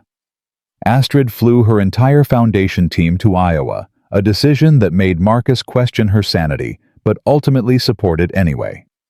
The meeting was held in the community center of Cedar Falls, a modest brick building that smelled like floor wax and coffee. The single parents showed up in their work clothes, nurses and mechanics and teachers and retail workers. They brought their kids because they couldn't afford babysitters. The children ran around the room while their parents talked about the reality of raising kids alone. Astrid listened, really listened. Took notes by hand, asked questions, didn't interrupt. She learned that childcare cost more than rent, that working 2 part-time jobs meant no benefits, that one sick kid could mean losing both jobs because you couldn't be reliable, that the system was designed to keep people poor, to punish them for circumstances often beyond their control. She learned that Nathan worked as a flight instructor at a small regional airport, making barely $40,000 a year, and drove for a rideshare service on weekends. That Olivia's kindergarten teacher had paid for her school supplies last year because Nathan couldn't afford them. That his mother watched Olivia after school, but she was 72 and her health was failing. She learned what resilience really looked like, what strength really meant. When the meeting ended, the parents thanked her. Actually thanked her for listening, for caring, for seeing them as human beings instead of statistics. Astrid cried in the bathroom afterward. Ugly crying, the kind that smudged mascara and broke something open in her chest. Marcus found her. You okay, boss? I've been doing everything wrong, my entire life, everything. Well, yeah, but you're fixing it now. He handed her a tissue. That's got to count for something. The foundation launched 3 months later, not with a press release or a gala or any of the usual corporate fanfare. Just with quiet action, grants to single parents, subsidized childcare emergency funds for medical bills. The kind of help that changed lives without making headlines. Astrid worked 70-hour weeks making it happen, not because she had to, but because she wanted to. Because for the first time in her life, work felt like it mattered beyond the bottom line. Nathan consulted regularly, always refusing payment, always deflecting credit. They talked on the phone every week. Strategy calls technically, but they often devolved into longer conversations about life and loss, and learning to be better. Astrid found herself telling him things she'd never told anyone. About her father. About the loan sharks. About the years of being so afraid of failure that she'd forgotten how to be anything but afraid. Nathan listened, didn't judge, just listened and said things like, "That must have been hard. And you survived it though. That's what matters." 6 months after the flight, Astrid got another email from Nathan. Olivia's school is doing a career day next month. She asked if you'd come talk to her class about being a CEO. I told her you were probably too busy, but she insisted I ask. No pressure at all. I know you've got a million things going on, But if you're interested, it's November 15th at 10 a.m. Let me know. Nathan. Astrid checked her calendar. She had a meeting with the Japanese investors. A critical meeting. The kind that could make or break a major deal. She canceled it and booked a flight to Cedar Falls. The elementary school was small, cheerful, decorated with student artwork and motivational posters. Olivia's classroom was on the second floor, painted bright yellow, filled with tiny desks and big dreams. Olivia screamed when she saw Astrid and ran to hug her. "You came. You came, Daddy? She came?" Nathan was standing by the door, looking softer somehow in jeans and a flannel shirt. He smiled. "Hi, Astrid." "Hi." They stood there awkwardly while Olivia bounced between them, chattering about how she'd told everyone that a real CEO was coming to talk to them. The presentation was supposed to be 30 minutes. Astrid had prepared slides, talking points, the usual corporate spiel. She scrapped it all and just talked. About failing, about being scared, about learning that success wasn't about money, it was about who you became along the way. 26 second graders listened with the kind of attention usually reserved for ice cream trucks. They asked questions. Do you have a private jet? How much money do you make? Do you have kids? Are you married to Olivia's dad? That last one made both Astrid and Nathan laugh. "No, we're just friends," Astrid said. "But Daddy doesn't have any friends who are girls," a little boy pointed out. "Well, now he does." After the presentation, Olivia grabbed Astrid's hand. "Can you come to lunch with us? Please, we're having pizza in the cafeteria and it's rectangle pizza, which is the best kind." Nathan raised an eyebrow. "You don't have to." "I love rectangle pizza," Astrid said. They sat in the cafeteria at a tiny table, eating objectively terrible pizza, drinking chocolate milk from cartons, surrounded by the chaos of 200 children. It was loud and messy, and smelled like cleaning solution and childhood. It was perfect. "Thank you for coming," Nathan said quietly while Olivia went to get extra napkins. "You didn't have to fly all the way here for this." "Yes, I did," Olivia asked. "That makes it important." Nathan looked at her, really looked at her, and Astrid felt something shift in the air between them. Something that had been building for months through emails and phone calls, and the strange intimacy of two people who'd survived something terrible together. "Astrid, I know," she said quickly. "I know this is complicated. I know I live in New York and you live here. I know I'm not good at this. At people. At anything that's not business." "That's not what I was going to say." "Oh." Nathan smiled. "I was going to say that Olivia has a school play next month. A Thanksgiving thing. She's playing a turkey. It's going to be objectively terrible, and also the cutest thing you've ever seen." He paused. "I'd like you to be there, if you want." Astrid's heart did something complicated in her chest. I really, really want." Olivia came back with a handful of napkins and a chocolate chip cookie she'd somehow acquired. "This is for you, Ms. Astrid, because you're nice and you smell pretty." "Thank you, sweetheart." They finished lunch. Astrid said goodbye to Olivia's teacher, a young woman named Miss Rachel, who Nathan clearly had a good relationship with, which made Astrid feel a weird stab of something that might have been jealousy. She walked to the parking lot with Nathan, their shoulders almost touching. "So a turkey," Astrid said. "The most majestic of turkeys. She's been practicing her gobble for 3 weeks. I can't wait." Nathan stopped by his truck, a beat-up Ford with 200,000 miles on it. "You're really doing this, aren't you, changing your whole life?" "I'm trying to. It's not easy." "Nothing worth doing is easy." He smiled. "Someone smart told me that once." "They sound very wise." "They are. They saved my life." "I think it was the other way around." Nathan shook his head. "No, you saved mine too. You just don't know it yet." He hugged her, just a quick, friendly hug. But Astrid felt it in every cell of her body, felt the warmth of him, the solidness, the safety. When they pulled apart, she said, "I'll see you at the play. Front row seats. I'll save you one." Astrid flew back to New York feeling lighter than air. She went to the office, dove into work, restructured 3 more deals to be more ethical, started a mentorship program for disadvantaged youth, donated another $20 million to the foundation. She called her mother twice a week, reconnected with old friends she'd discarded in her climb to the top. Started therapy. Started learning how to be a person instead of just a CEO. And every night she looked at the photo on her phone, Nathan and Olivia at the restaurant in Shannon, completely absorbed in each other, and she smiled. The turkey play was every bit as terrible and wonderful as promised. Olivia gobbled with enthusiasm. Nathan beamed with pride. Astrid sat in the audience with tears streaming down her face, completely undone by the simple beauty of a 6-year-old in a turkey costume. Afterward, Nathan invited her to Thanksgiving dinner at his mother's house. "It's going to be very low-key," he warned. "Just me, Olivia, my mom, and now you. We're not fancy." "I don't want fancy," Astrid said. "I want real." And she meant it with every fiber of her being. Thanksgiving morning arrived cold and clear in Cedar Falls, the kind of November day where your breath makes clouds and the frost clings to everything like diamonds. Astrid stood in front of her hotel mirror, holding up 2 sweaters, a cashmere Ralph Lauren and a simple cotton one from Target she'd bought the day before in a panic. She'd never been to a low-key Thanksgiving.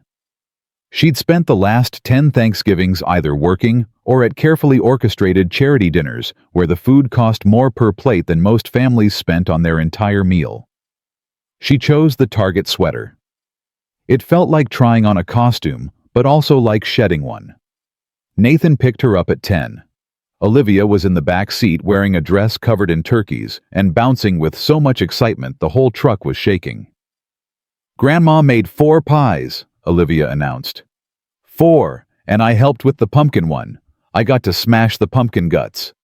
"That sounds very important work," Astrid said, sliding into the passenger seat.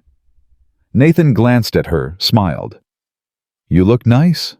Normal nice, not CEO nice." I'm not sure whether to be offended or relieved. Definitely relieved. My mom doesn't trust people who look too polished. Says it means they're hiding something. The Hayes family home was a small ranch house on the edge of town, white with blue shutters, a porch that sagged slightly on one side, and a garden that was clearly someone's pride and joy, even in its winter dormancy.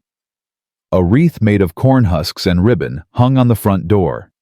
It was the kind of house that appeared on Christmas cards, the kind Astrid had always dismissed as sentimental nonsense. It was beautiful. Margaret Hayes met them at the door.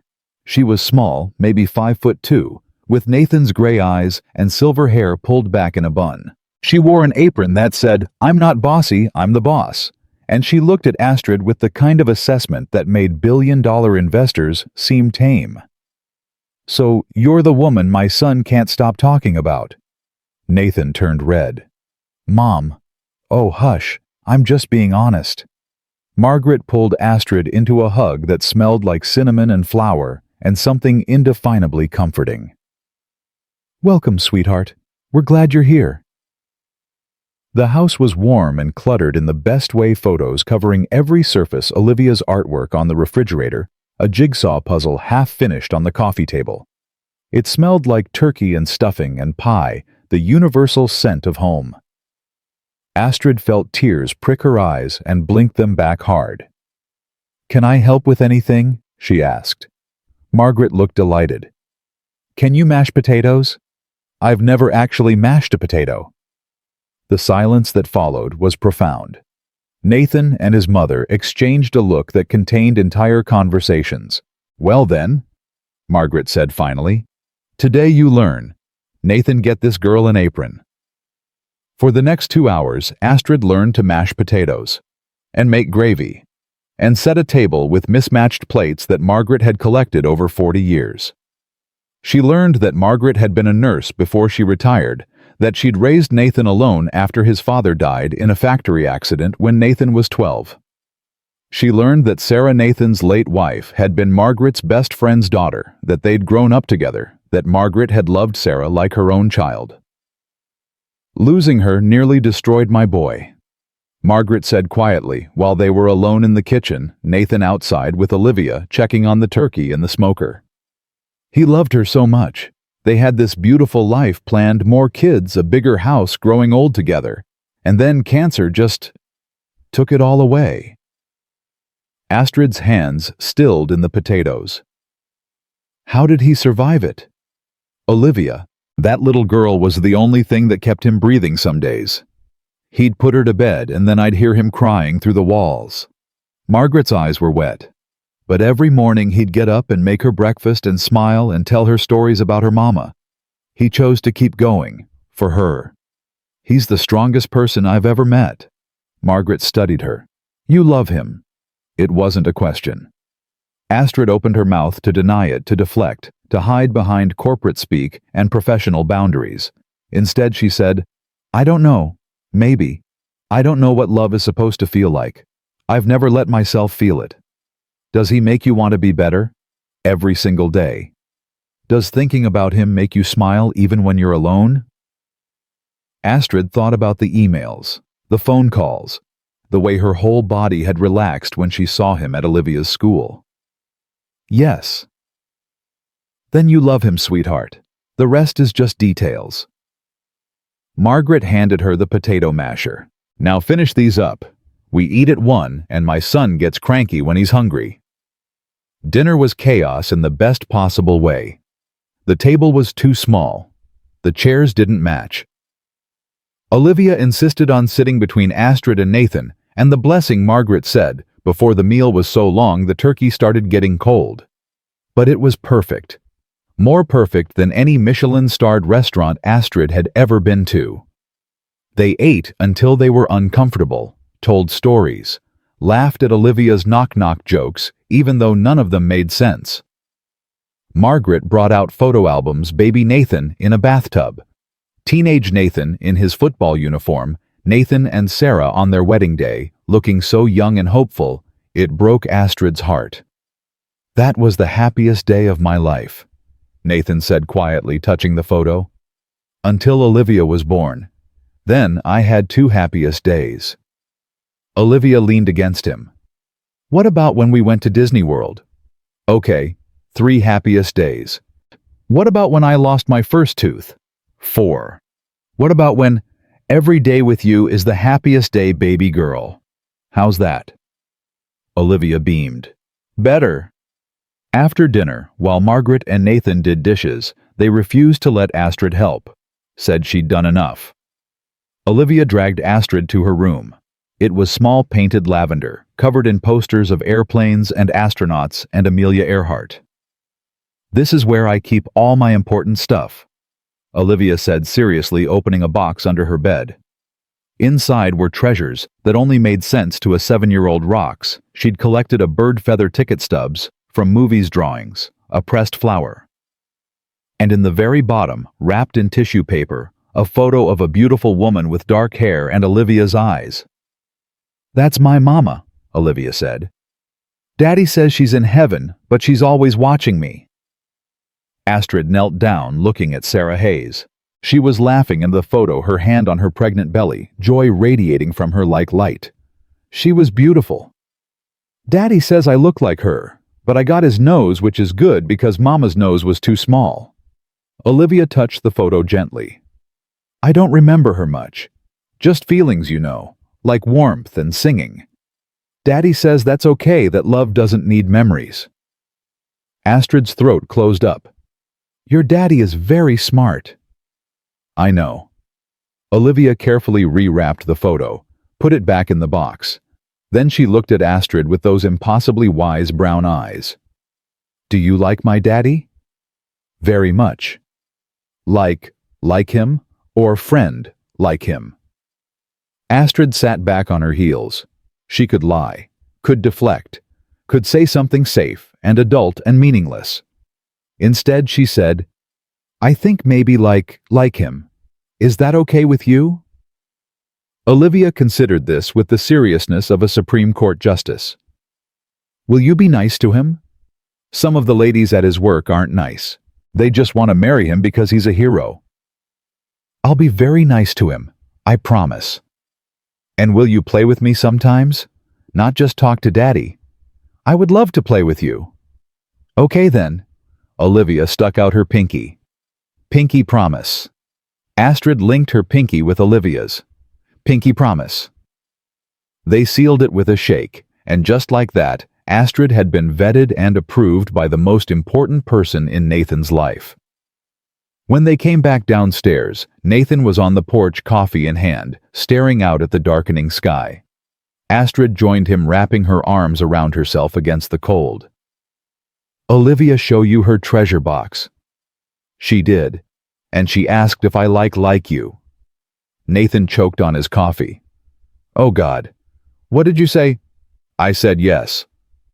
The silence stretched. Nathan set down his coffee cup very carefully. Astrid, I know this is complicated. I know I live in New York and you're here. I know you have a daughter and a life, and I'm still figuring out how to be a decent human being. I know I'm probably the last person you should get involved with. She turned to face him. But I can't stop thinking about you. About this.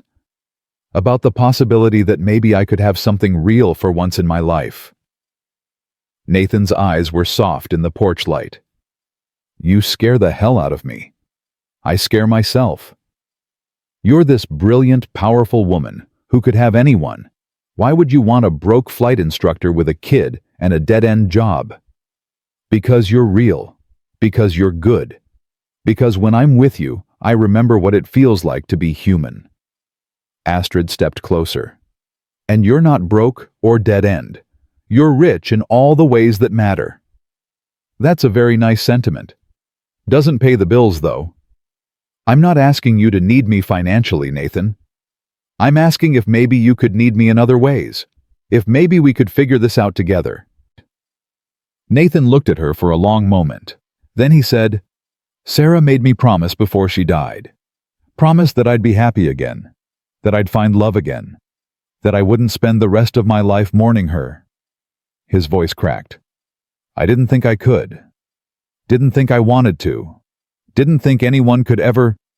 I'm not trying to replace her. I know. That's why this might actually work. He reached out, tucked a strand of hair behind Astrid's ear. His hand lingered on her cheek. I think about you all the time. I've never met anyone like you. You're this force of nature, but you're also so vulnerable, it breaks my heart. I don't know how to do this, how to be in a relationship, how to be vulnerable. Neither do I. Not anymore. Not since Sarah. He smiled. Maybe we figure it out together. That sounds terrifying. Everything worth doing is terrifying. Astrid laughed, and then somehow they were kissing soft and tentative and perfect. The kind of kiss that felt like coming home and jumping off a cliff all at once. When they pulled apart, Margaret was standing in the doorway with Olivia, both of them grinning like conspirators. About damn time, Margaret said. Grandma said a bad word. Olivia squealed. Grandma gets to say bad words. I'm old. Margaret shooed them inside. Now get in here before you freeze. We've got pie to eat, and I want to hear all about how you two are going to make this work, because I'm not getting any younger, and I'd like to see my son happy again before I die. You're 72, Mom. You're not dying. I could be. Any day now. Better hurry up. They ate pie. 4 kinds because Margaret didn't believe in restraint. They watched Olivia perform an improvised turkey dance. They played cards, and Margaret cheated shamelessly, and Nathan called her out, and they argued about it good-naturedly for 20 minutes. It was the best Thanksgiving Astrid had ever had. At 10 p.m. Nathan drove her back to the hotel. Olivia had fallen asleep in the back seat, Mr. Rabbit tucked under her chin. So, Nathan said, as they pulled into the parking lot. What happens now? I go back to New York tomorrow. I have work. You have work. We're 800 miles apart. That's not what I meant. Astrid took a breath. What if I came back next weekend? And the weekend after that, what if we did this slowly, carefully, and saw where it goes? That's a lot of flying. I like flying, especially now that I know there are pilots like you out there keeping us safe. Nathan smiled. I'd like that. The seeing where this goes part. Not the you spending a fortune on plane tickets part. I have a fortune. Let me spend it however I want. They sat in the parking lot, engine running, heat blasting, neither of them wanting to say goodbye. Finally, Nathan said, "Olivia really likes you. I need you to know that if this goes south, if we try and it doesn't work out, she'll be heartbroken. I need to protect her." "I know, and I will never ever hurt her on purpose. But Nathan, I can't promise I won't screw this up. I probably will, multiple times. I'm learning how to be a person who's capable of this, and I'm going to make mistakes. We'll both make mistakes. That's okay. As long as we're honest with each other. As long as we try. I can do honest. I'm good at honest now. It's the trying. I'm still learning." Nathan leaned over, kissed her again. Softer this time. Sweeter. "Then let's learn together." Astrid flew back to New York the next morning feeling like a different person. She went to the office on Monday, and Marcus took one look at her and said, "Oh no, you're glowing. This is bad for productivity." "I'm in love," Astrid said, trying out the words. They felt foreign and wonderful. "With the pilot guy, the single dad. His name is Nathan. And yes." Marcus groaned. "Does this mean you're going to start leaving early on Fridays to fly to Iowa?" "Probably." "And you're going to be distracted and happy and useless." "Definitely." "Great, just great. I finally get you to be a decent human being, and now you're going to turn into one of those people who talks about their boyfriend all the time." But he was smiling, and when Astrid told him the whole story, Thanksgiving dinner, the kiss, Olivia's approval, he got a little misty-eyed and blamed it on allergies. The next 3 months were a blur of plane tickets and phone calls and learning to split her life between two worlds. Astrid flew to Cedar Falls every weekend. Sometimes Nathan and Olivia came to New York. They went to the Natural History Museum, saw The Lion King on Broadway, ate street vendor hot dogs in Central Park. Olivia loved New York with the enthusiasm of a child discovering magic. Nathan was overwhelmed by it, uncomfortable in the crowds and noise, but he tried because Astrid loved it. And Astrid learned to love Cedar Falls. The quiet streets, the way everyone knew everyone, the simplicity of a life that revolved around school plays and Little League and Friday night dinners at Margaret's house. She learned to mash potatoes without lumps, learned to braid Olivia's hair, learned to sit still and do nothing, which was harder than running a billion-dollar company. She also learned that being in a relationship meant compromise and communication, and sometimes fighting about stupid things, like whose turn it was to call whom and whether it was okay to check work email during dinner.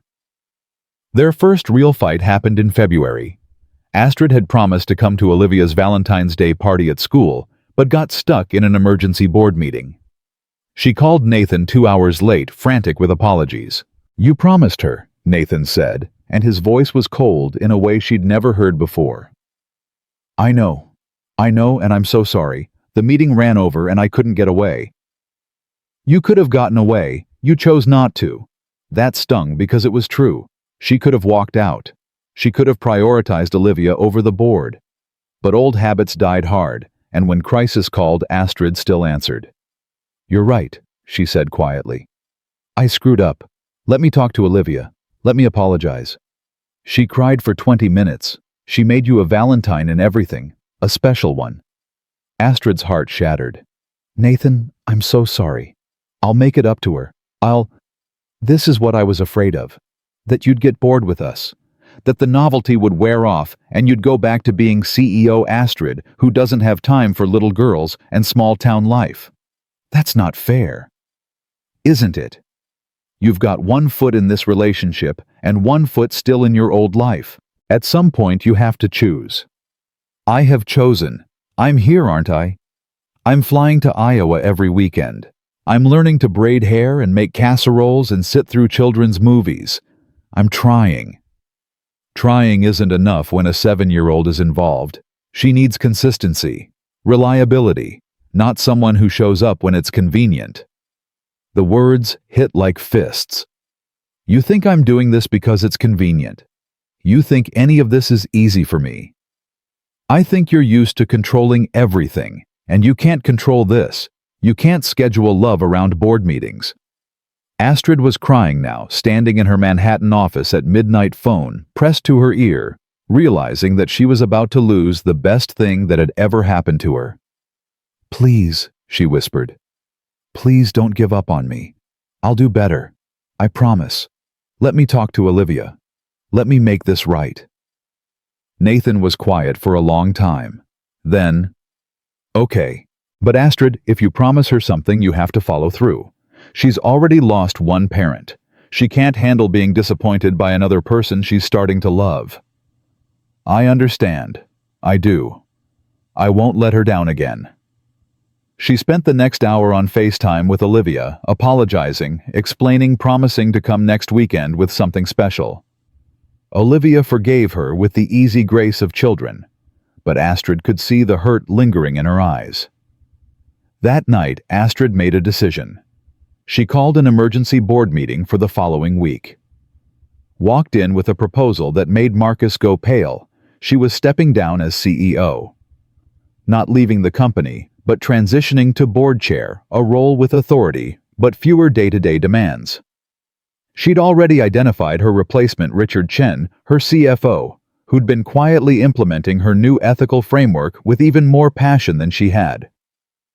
"You built this company," Margaret Torres said. "You're really walking away." "I'm not walking away, I'm evolving. The company doesn't need me micromanaging anymore. It needs room to grow. And I need room to live." The vote was unanimous in her favor. Richard accepted the promotion with the caveat that Astrid remain heavily involved in strategic decisions. She agreed. She flew to Cedar Falls that Friday with her entire life restructured.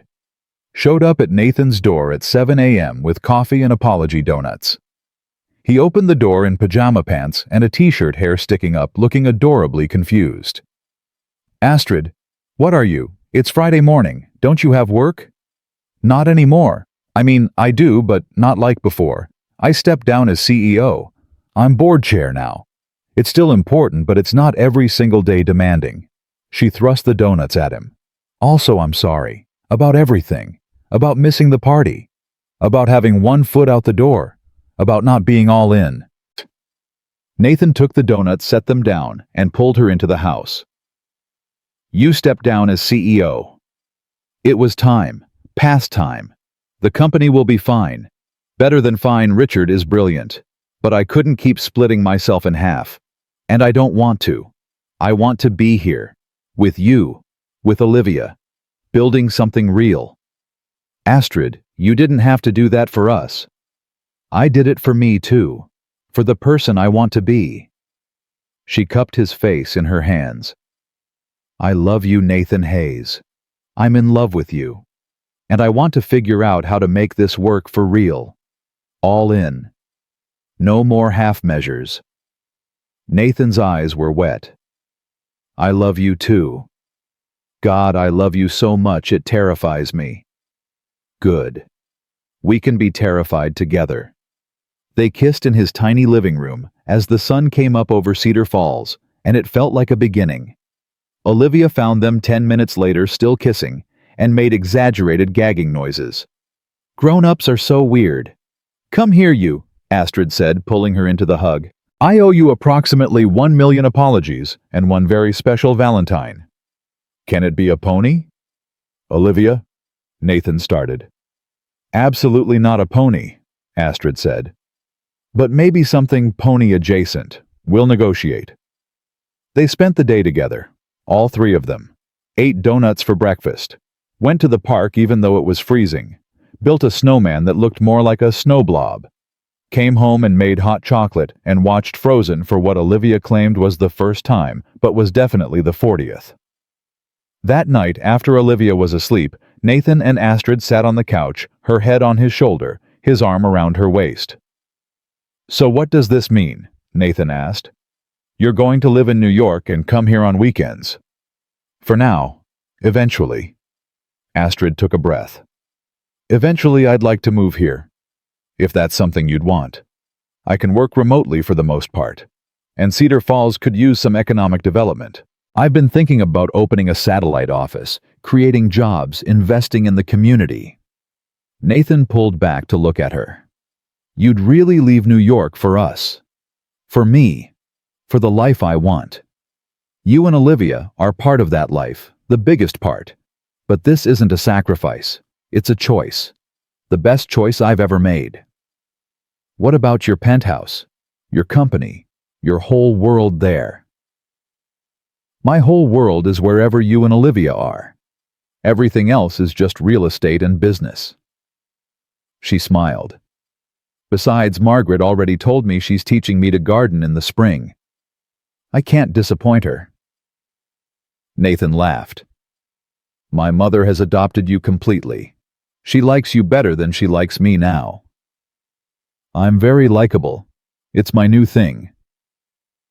They sat in comfortable silence for a while. Then Nathan said, Sarah would have loved you.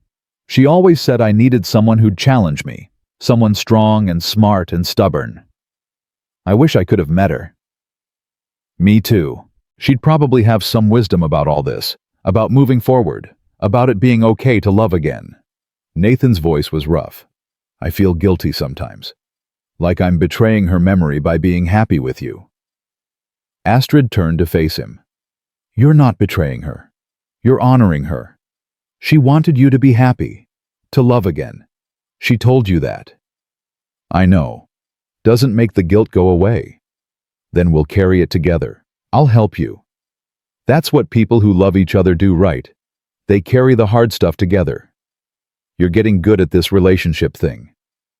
I have an excellent teacher. Nathan kissed her forehead. Move here, whenever you're ready. There's no rush, but when you're ready, move here. We'll figure out the rest. Okay, Astrid said. Okay. She moved to Cedar Falls 3 months later. Bought a small house 2 blocks from Nathan's. Not too close, they wanted to take things slow for Olivia's sake, but close enough. She set up a home office, started splitting her time between New York board meetings and Cedar Falls community development projects. She invested in the local schools, started a small business incubator, brought tech jobs to a town that desperately needed economic diversity, used her money and influence to actually help people instead of just extracting profit from them. And slowly, carefully, she built a life with Nathan and Olivia. Family dinners at Margaret's, school plays and Little League games, quiet weekends and chaotic holidays. It wasn't perfect. They still fought sometimes. About money. Nathan hated feeling like Astrid paid for everything. About parenting, Astrid had no experience and sometimes overstepped.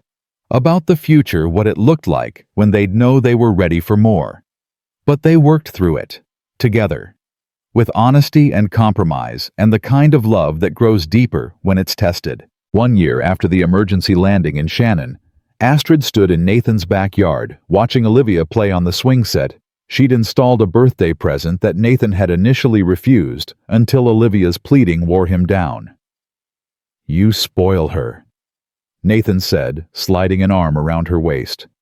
She deserves to be spoiled. You both do. I don't need. I know you don't need it. Let me want to give it to you anyway. That's what love is, Nathan. Giving not because someone needs it, but because it makes you happy to make them happy. He kissed her temple. When did you get so wise? I had good teachers, a brave pilot, a brilliant little girl, a woman who taught me that strength and kindness aren't opposites. Olivia ran over, breathless and grinning. Push me higher, Daddy, higher. Nathan jogged over to the swing set. Astrid watched him push. Olivia watched her shriek with delight. Watched them together, this little family that had somehow become her whole world. Her phone buzzed. A message from Marcus. Board approved the new community health initiative. You're changing the world, boss. Proud of you. Astrid smiled and put her phone away. The work would always be there. The deals and decisions and strategic planning. But right now, in this moment, what mattered was the sound of Olivia's laughter and the warmth of the spring sunshine and the knowledge that she'd finally found what she'd been searching for her entire life. She'd found home. 6 months passed like pages turning in a book Astrid never wanted to end. She learned the rhythm of Cedar Falls, the way the town emptied out for Friday night football games, how the coffee shop knew everyone's order by heart, the unspoken rule that you waved at every car you passed on the back roads. She learned that Nathan sang off-key in the shower, that Olivia refused to eat anything green unless it was disguised in mac and cheese, that Margaret had a wicked sense of humor and a poker face that had earned her thousands over the years at the church fundraiser tournaments. She also learned that happiness wasn't a destination. It was choosing every single day to show up and do the work. The work of being present, of not checking her phone during dinner, of attending every single one of Olivia's soccer games, even though soccer was chaotic and made no sense and ended with everyone getting participation trophies, of letting Nathan pay for dinner sometimes even though it made her uncomfortable because she had so much more money, of being vulnerable when every instinct told her to armor up. It was the hardest work she'd ever done, and the most rewarding. Spring turned to summer. Astrid's garden under Margaret's patient tutelage actually produced tomatoes. Misshapen, weird-looking tomatoes, but edible ones. She cried when she picked the first one, which Nathan found hilarious and adorable in equal measure. "It's just a tomato, babe. It's my tomato, that I grew with my own hands. You're a billionaire who's crying over a vegetable. It's a fruit, actually. And yes, I am." Olivia had started calling Astrid Auntie Astrid, which felt both perfect and not quite enough. But they were taking things slow, making sure Olivia felt secure, making sure this was real and permanent before they put any official labels on it. Then in late July, everything shifted. Nathan came home from the airport looking shaken.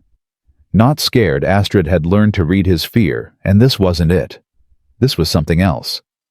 Something that made her stomach drop before he even spoke. "Can we talk?" he asked. Olivia was at Margaret's for the afternoon, which suddenly felt significant. They sat on his couch. Their couch, really, since Astrid spent more nights here than at her own place. She took his hand. "What's wrong?" "Nothing's wrong. Something's right. Maybe I don't know." Nathan ran his free hand through his hair. "I got a job offer today, from a major airline. Commercial pilot position. They're expanding their regional hub in Des Moines and they're hiring experienced pilots. The recruiter said my military background makes me a perfect candidate." Astrid's heart leaped. "Nathan, that's incredible. That's what you wanted, right? To fly commercial." "It's a huge pay increase, 6 figures eventually. Benefits, retirement, security for Olivia." He looked at her. "But it's in Des Moines, 2 hours away. I'd have to move. We'd have to move." The "we" made Astrid's breath catch. "You want me to come with you? I want—" Nathan started again. "I want to marry you, Astrid. I want Olivia to call you Mom if she wants to.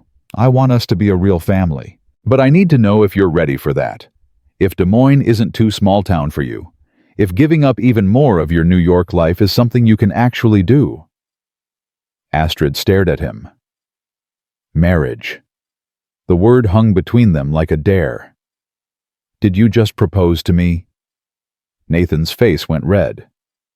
"That was terrible, wasn't it? I had a whole thing planned. I was going to take you to the lake where Sarah and I scattered her ashes and ask for her blessing, and then—" He fumbled in his pocket, pulled out a small velvet box. "I've been carrying this around for 3 weeks waiting for the perfect moment, and instead I just blurted it out like an idiot."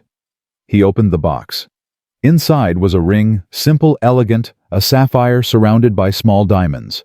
Not ostentatious, not trying to match her wealth, just beautiful. It was Sarah's grandmother's ring. Nathan said quietly, "Margaret gave it to me last month. Said Sarah would want you to have it.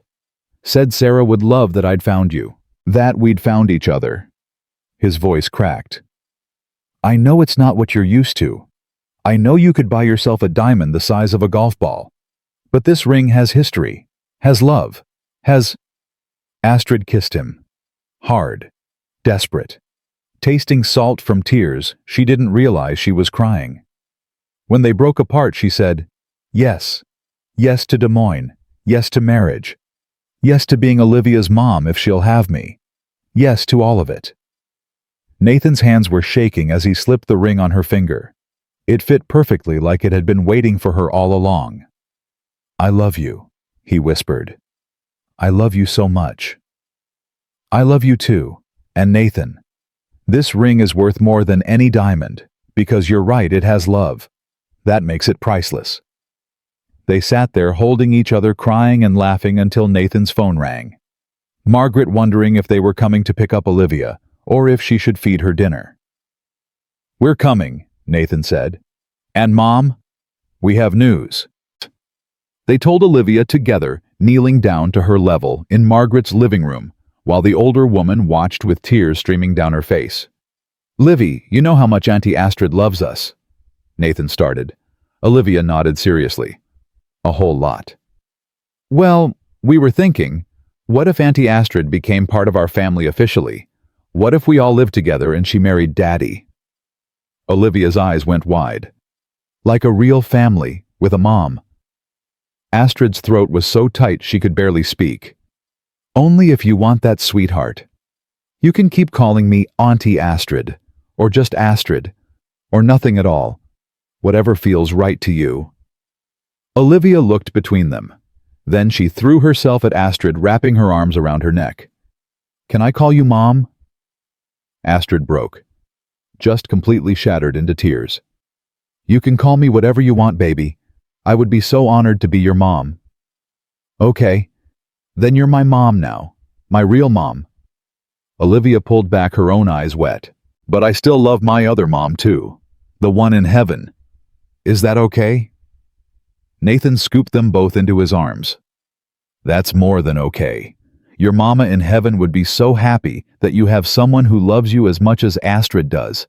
Love doesn't run out, Livy. You can love both of them." "I know, Daddy. I'm smart like that."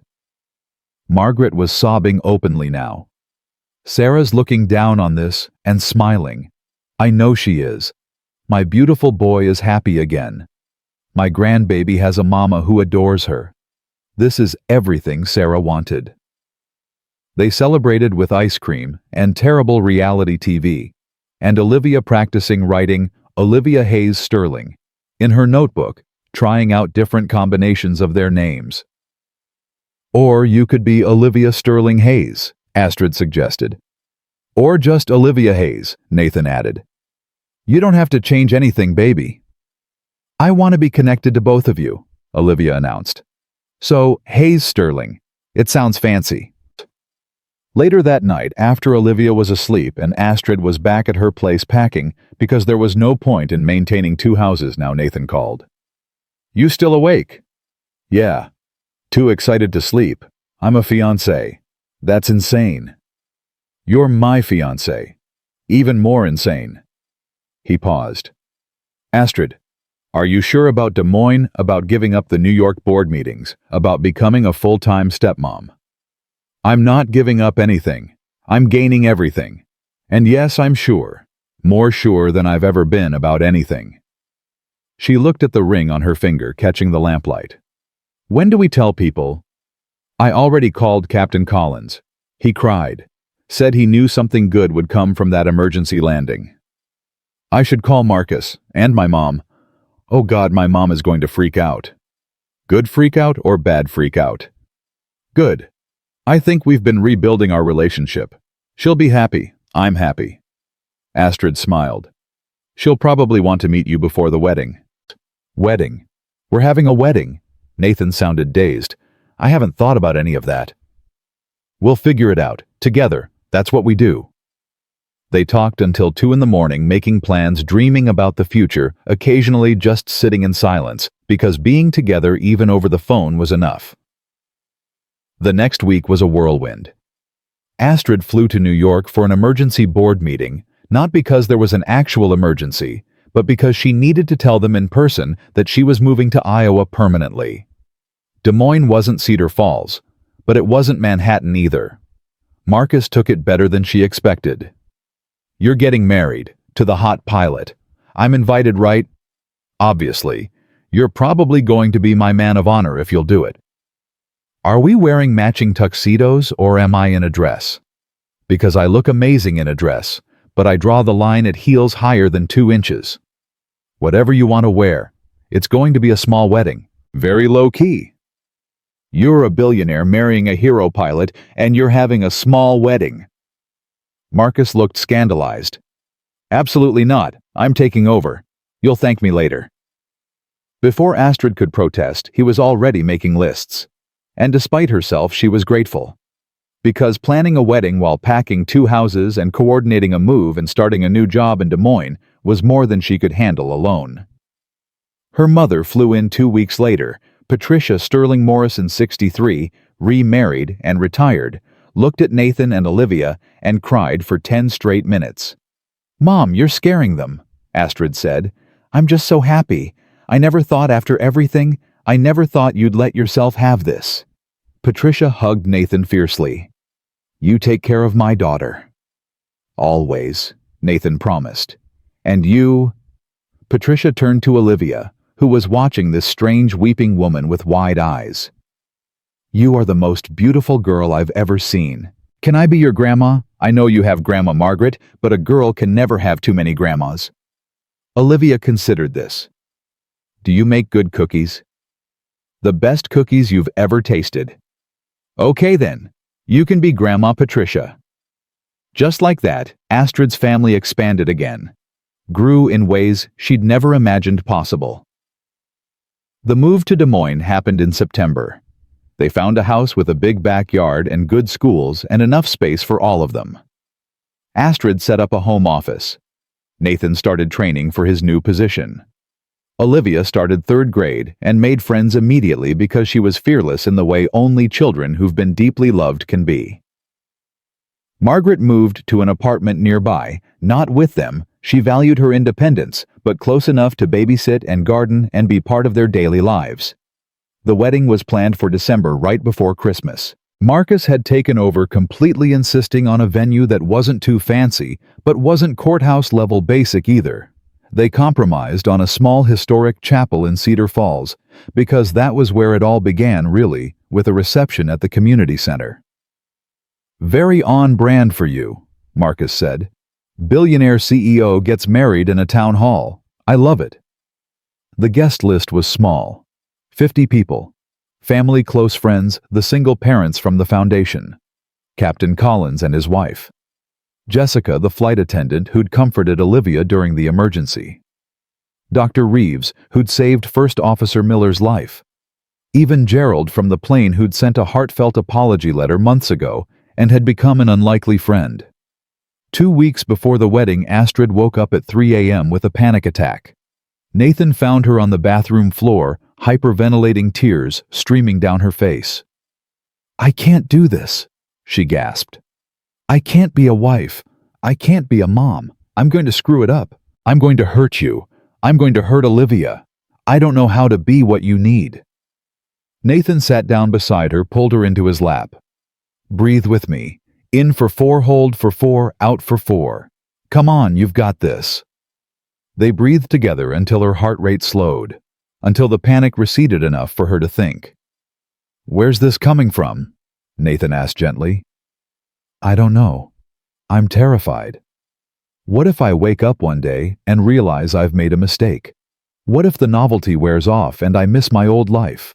What if I resent you for making me change? First of all, I didn't make you change. You chose to change. There's a difference."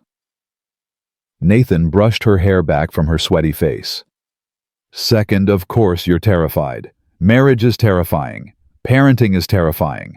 Love is the most terrifying thing in the world because you're giving someone the power to destroy you. But Astrid, you're the bravest person I know." "I'm not brave.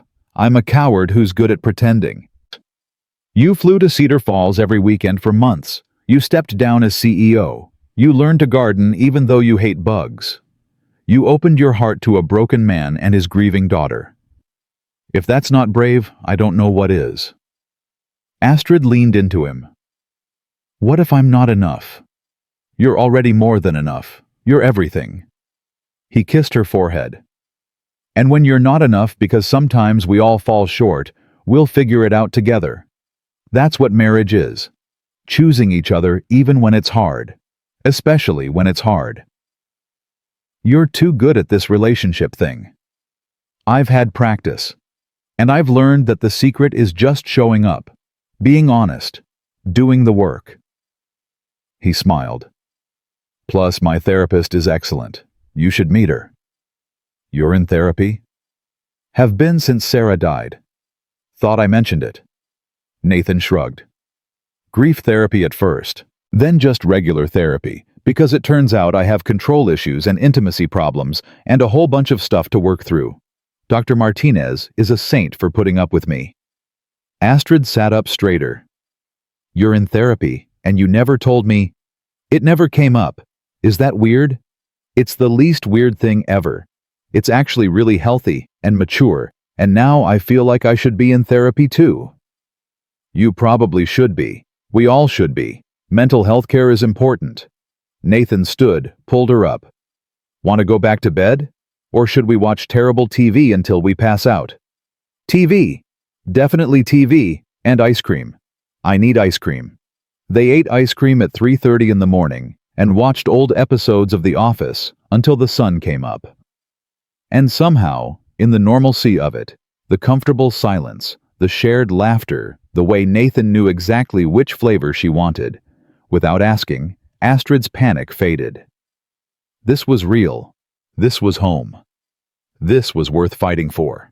The wedding day arrived cold and clear, the first snow of winter just starting to fall. Astrid woke up in Margaret's guest room. Tradition dictated she and Nathan spend the night before apart, to find Olivia crawling into bed with her. Are you nervous? Olivia asked. A little. Are you? Nope, I'm excited. I get to be the flower girl and I get a mom. That's like the best day ever. Astrid hugged her tight. You're the best day ever, sweetheart. Patricia arrived with makeup and mimosas and entirely too much emotion. Marcus showed up with the dress, a simple ivory gown, elegant and understated, nothing like the elaborate confection Astrid might have chosen in her old life. You look like a real person, Marcus said approvingly. A really beautiful, stupidly happy real person. I'm so proud of you. Don't make me cry. I just did my makeup. Too late. We're all crying today. It's a crying kind of day. The chapel was perfect. White lights strung everywhere. Poinsettias and evergreen boughs. Candles flickering in the windows. The whole town seemed to have shown up despite the small guest list. People lined the streets outside, wanting to witness the fairy tale of the CEO who fell in love with the hero pilot. Astrid walked down the aisle to a string quartet playing Sarah's favorite song, Nathan's Request, a way to honor the woman who'd made him who he was. Margaret sobbed through the entire ceremony. Olivia took her job as flower girl very seriously, scattering petals with the precision of a surgeon. And Nathan stood at the altar, looking at Astrid like she'd hung the moon and all the stars. The ceremony was short. Traditional vows with personal additions. Nathan promised to always choose her every single day, even when she was difficult and stubborn and too focused on work. Astrid promised to be present, to show up, to let herself be vulnerable and imperfect and human. They promised to build a life together, to raise Olivia with love and patience, to honor Sarah's memory while creating new memories of their own. When the minister said, "You may kiss your bride," Nathan pulled Astrid close and whispered, "Thank you for choosing us." "Thank you for saving my life," she whispered back, "in every way possible." The kiss was soft and sweet and perfect. The chapel erupted in applause. Olivia cheered so loud she startled herself. At the reception, Captain Collins gave a toast. "I've been flying for 35 years. I've seen a lot of things. But I've never seen anything quite like what happened on that flight to London. When Nathan Hayes stood up, I saw a hero. But more than that, I saw a man who chose to serve even when he didn't have to, who stepped into crisis with calm and competence. And I saw a woman, Mrs. Hayes, who was fundamentally changed by witnessing true courage." He raised his glass. "To Nathan and Astrid, may your love be as steady as Nathan's hands on that yoke. May your life together be smoother than our landing. And may you always remember that the best things come from the moments when we choose to be brave." Everyone drank to that. Jessica, the flight attendant, spoke next, her voice thick with emotion. I've served thousands of passengers. Most of them I forget the moment they deplane. But I'll never forget Olivia crying for her daddy, or Nathan promising her everything would be okay, or Astrid sitting in her champagne-stained suit looking like her whole world had shifted. She smiled. Sometimes the best love stories start at 37,000 feet. Sometimes the turbulence is what helps us find our way home. Gerald stood up, surprising everyone. I need to say something. Ms. Sterling Astrid, I was horrible to you both on that plane. I judged Nathan. I dismissed him. I participated in making him feel less than. And then I watched him save all our lives. His voice broke. That experience changed me too. Made me look at how I treat people. Made me question my own values. So thank you, both of you, for showing me what really matters. The dancing started. Astrid and Nathan's first dance was to The Luckiest by Ben Folds, and Astrid cried through the entire thing. Then Olivia cut in, insisting she needed to dance with both of them, and they swayed together as a family while everyone watched and sobbed. Margaret danced with Nathan, whispering something in his ear that made him tear up. Patricia danced with Astrid, telling her how proud she was, how Sarah would be cheering from heaven. Marcus got drunk and gave an impromptu speech about how Astrid had gone from corporate ice queen to actual human being with feelings, and how he'd never been more proud of anyone in his life. As midnight approached and the party wound down, Astrid found herself outside on the community center steps, looking up at the falling snow. Nathan joined her, wrapping his coat around her shoulders. Happy? He asked. Deliriously. You... Beyond words. He pulled her close. I keep thinking about that flight, about how close we came to disaster, how one small change, if Miller hadn't collapsed, if you'd been in a different seat, if I'd decided not to help, everything would be different. But it didn't. We're here. We made it. We made it, Nathan echoed. And now we get the rest of our lives. Olivia burst through the doors, still in her flower girl dress covered in cake frosting. Can we go home now? I'm tired and Mr. Rabbit wants to sleep. Let's go home, Astrid said, and the word felt perfect, complete. They drove through the snowy streets of Cedar Falls in Nathan's truck, Olivia asleep in the back seat, still clutching her bouquet. Their new house, their home, was dark and quiet when they arrived. Nathan carried Olivia to bed. Astrid tucked her in, kissed her forehead, whispered, I love you, sweetheart. Love you too, Mom. Olivia mumbled, already half asleep. Mom. The word would never get old. Later, lying in bed with Nathan, Astrid stared at the ceiling and thought about the journey that had brought them here. The arrogance, the mockery, the emergency, the terror, the transformation. What are you thinking about? Nathan asked. About how I almost missed this. How, if that plane hadn't, if you hadn't, I'd still be in my Manhattan penthouse, alone, miserable, convinced I had everything, when I had nothing. But you're here now. That's what matters. I'm here now, Astrid agreed. She turned to face him. Nathan Hayes, you are the love of my life. My second chance. My whole heart. Astrid Sterling Hayes, you are my miracle, my unexpected gift, my everything. They fell asleep wrapped around each other, snow falling softly outside, the future stretching ahead like a promise. 5 years later, Astrid stood in the backyard of their Des Moines home watching Olivia, now 12, all legs and opinions and sass, teaching her little brother how to throw a baseball. James Nathan Hayes, 3 years old, with his father's gray eyes and his mother's determination, couldn't quite grasp the concept, but was trying with adorable intensity. No, Jamie, you have to step forward when you throw, Olivia instructed, with the patience of someone who'd been pestering her parents for a sibling since the wedding. Nathan came up behind Astrid, wrapped his arms around her expanding waist. Baby number 2 was due in 4 months. A girl this time.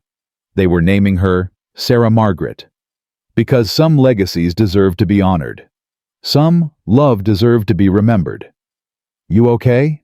Nathan asked, resting his chin on her shoulder. "I'm perfect. We're perfect. All of this is perfect. Even when Jamie throws the baseball through the kitchen window. Even then." From inside the house, Astrid's phone rang. Work, probably. The foundation had expanded to 12 states. Sterling Dynamics had tripled in value under Richard's ethical leadership. She served on 3 boards, consulted for 2 others, and spent most of her time building programs that actually helped people, instead of just extracting profit. She ignored the call. Work could wait. This watching her children play, feeling her husband's arms around her, feeling their unborn daughter kick, this was what mattered. Captain Collins and his wife visited the following weekend. He was retired now, spent his time teaching aviation safety and telling stories about the flight that changed everything. He never got tired of introducing Nathan as the man who saved my life and 243 passengers. Over dinner, Collins raised his glass. To second chances, to choosing courage, to the flight that brought us all together. To the flight, everyone echoed. Later that night, after the kids were in bed and the guests had left, Astrid found herself in the room they'd designated as a memory space. Photos covered the walls, the emergency landing in Shannon, the first photo of her and Nathan together, the wedding. Olivia's adoption papers, making it official. Jamie's birth, every milestone and moment in between. But pride of place in the center of it all was a framed photo she'd commissioned. It showed seat 12C, in business class, empty and waiting. Overlaid on the image were words from a poem Nathan had written for their first anniversary. Sometimes salvation comes in champagne-stained suits. Sometimes heroes wear faded jeans and broken shoes. Sometimes the turbulence is what teaches us to fly. Sometimes we have to fall apart before we learn to rise. Sometimes a stranger becomes family. Sometimes the end is just a beginning. Sometimes love is the emergency landing that saves your life. Astrid touched the frame gently. She thought about the woman she'd been arrogant, cruel, empty. She thought about Nathan's kindness in the face of her cruelty. She thought about a little girl who'd lost her mother, but gained another one. She thought about how close she'd come to missing all of this. "Thank you," she whispered to the universe, to Sarah, to whatever force had put her on that plane in seat 11B next to a man who would change everything. "Thank you for the turbulence. Thank you for the fall. Thank you for teaching me what really matters." Nathan appeared in the doorway. "Talking to yourself. Talking to everyone we used to be. Thanking them for bringing us here." He crossed the room, pulled her into his arms. "I love who we became." "Me too." Outside, the Iowa wind picked up, rattling the windows. But inside, in this house, filled with love and laughter and second chances, Astrid felt nothing but peace. She was no longer the CEO who measured worth in dollars and deals. She was a wife, a mother, a woman who'd learned that true wealth wasn't found in penthouses or boardrooms, but in backyard baseball games and bedtime stories and the quiet moments when your partner looks at you like you're the best thing that ever happened to them. She was Astrid Sterling Hayes. And she was finally, gloriously, completely home. The mockery on that plane had been the beginning of her undoing. But that undoing had been the making of her. Sometimes you had to lose everything you thought you wanted to find everything you actually needed.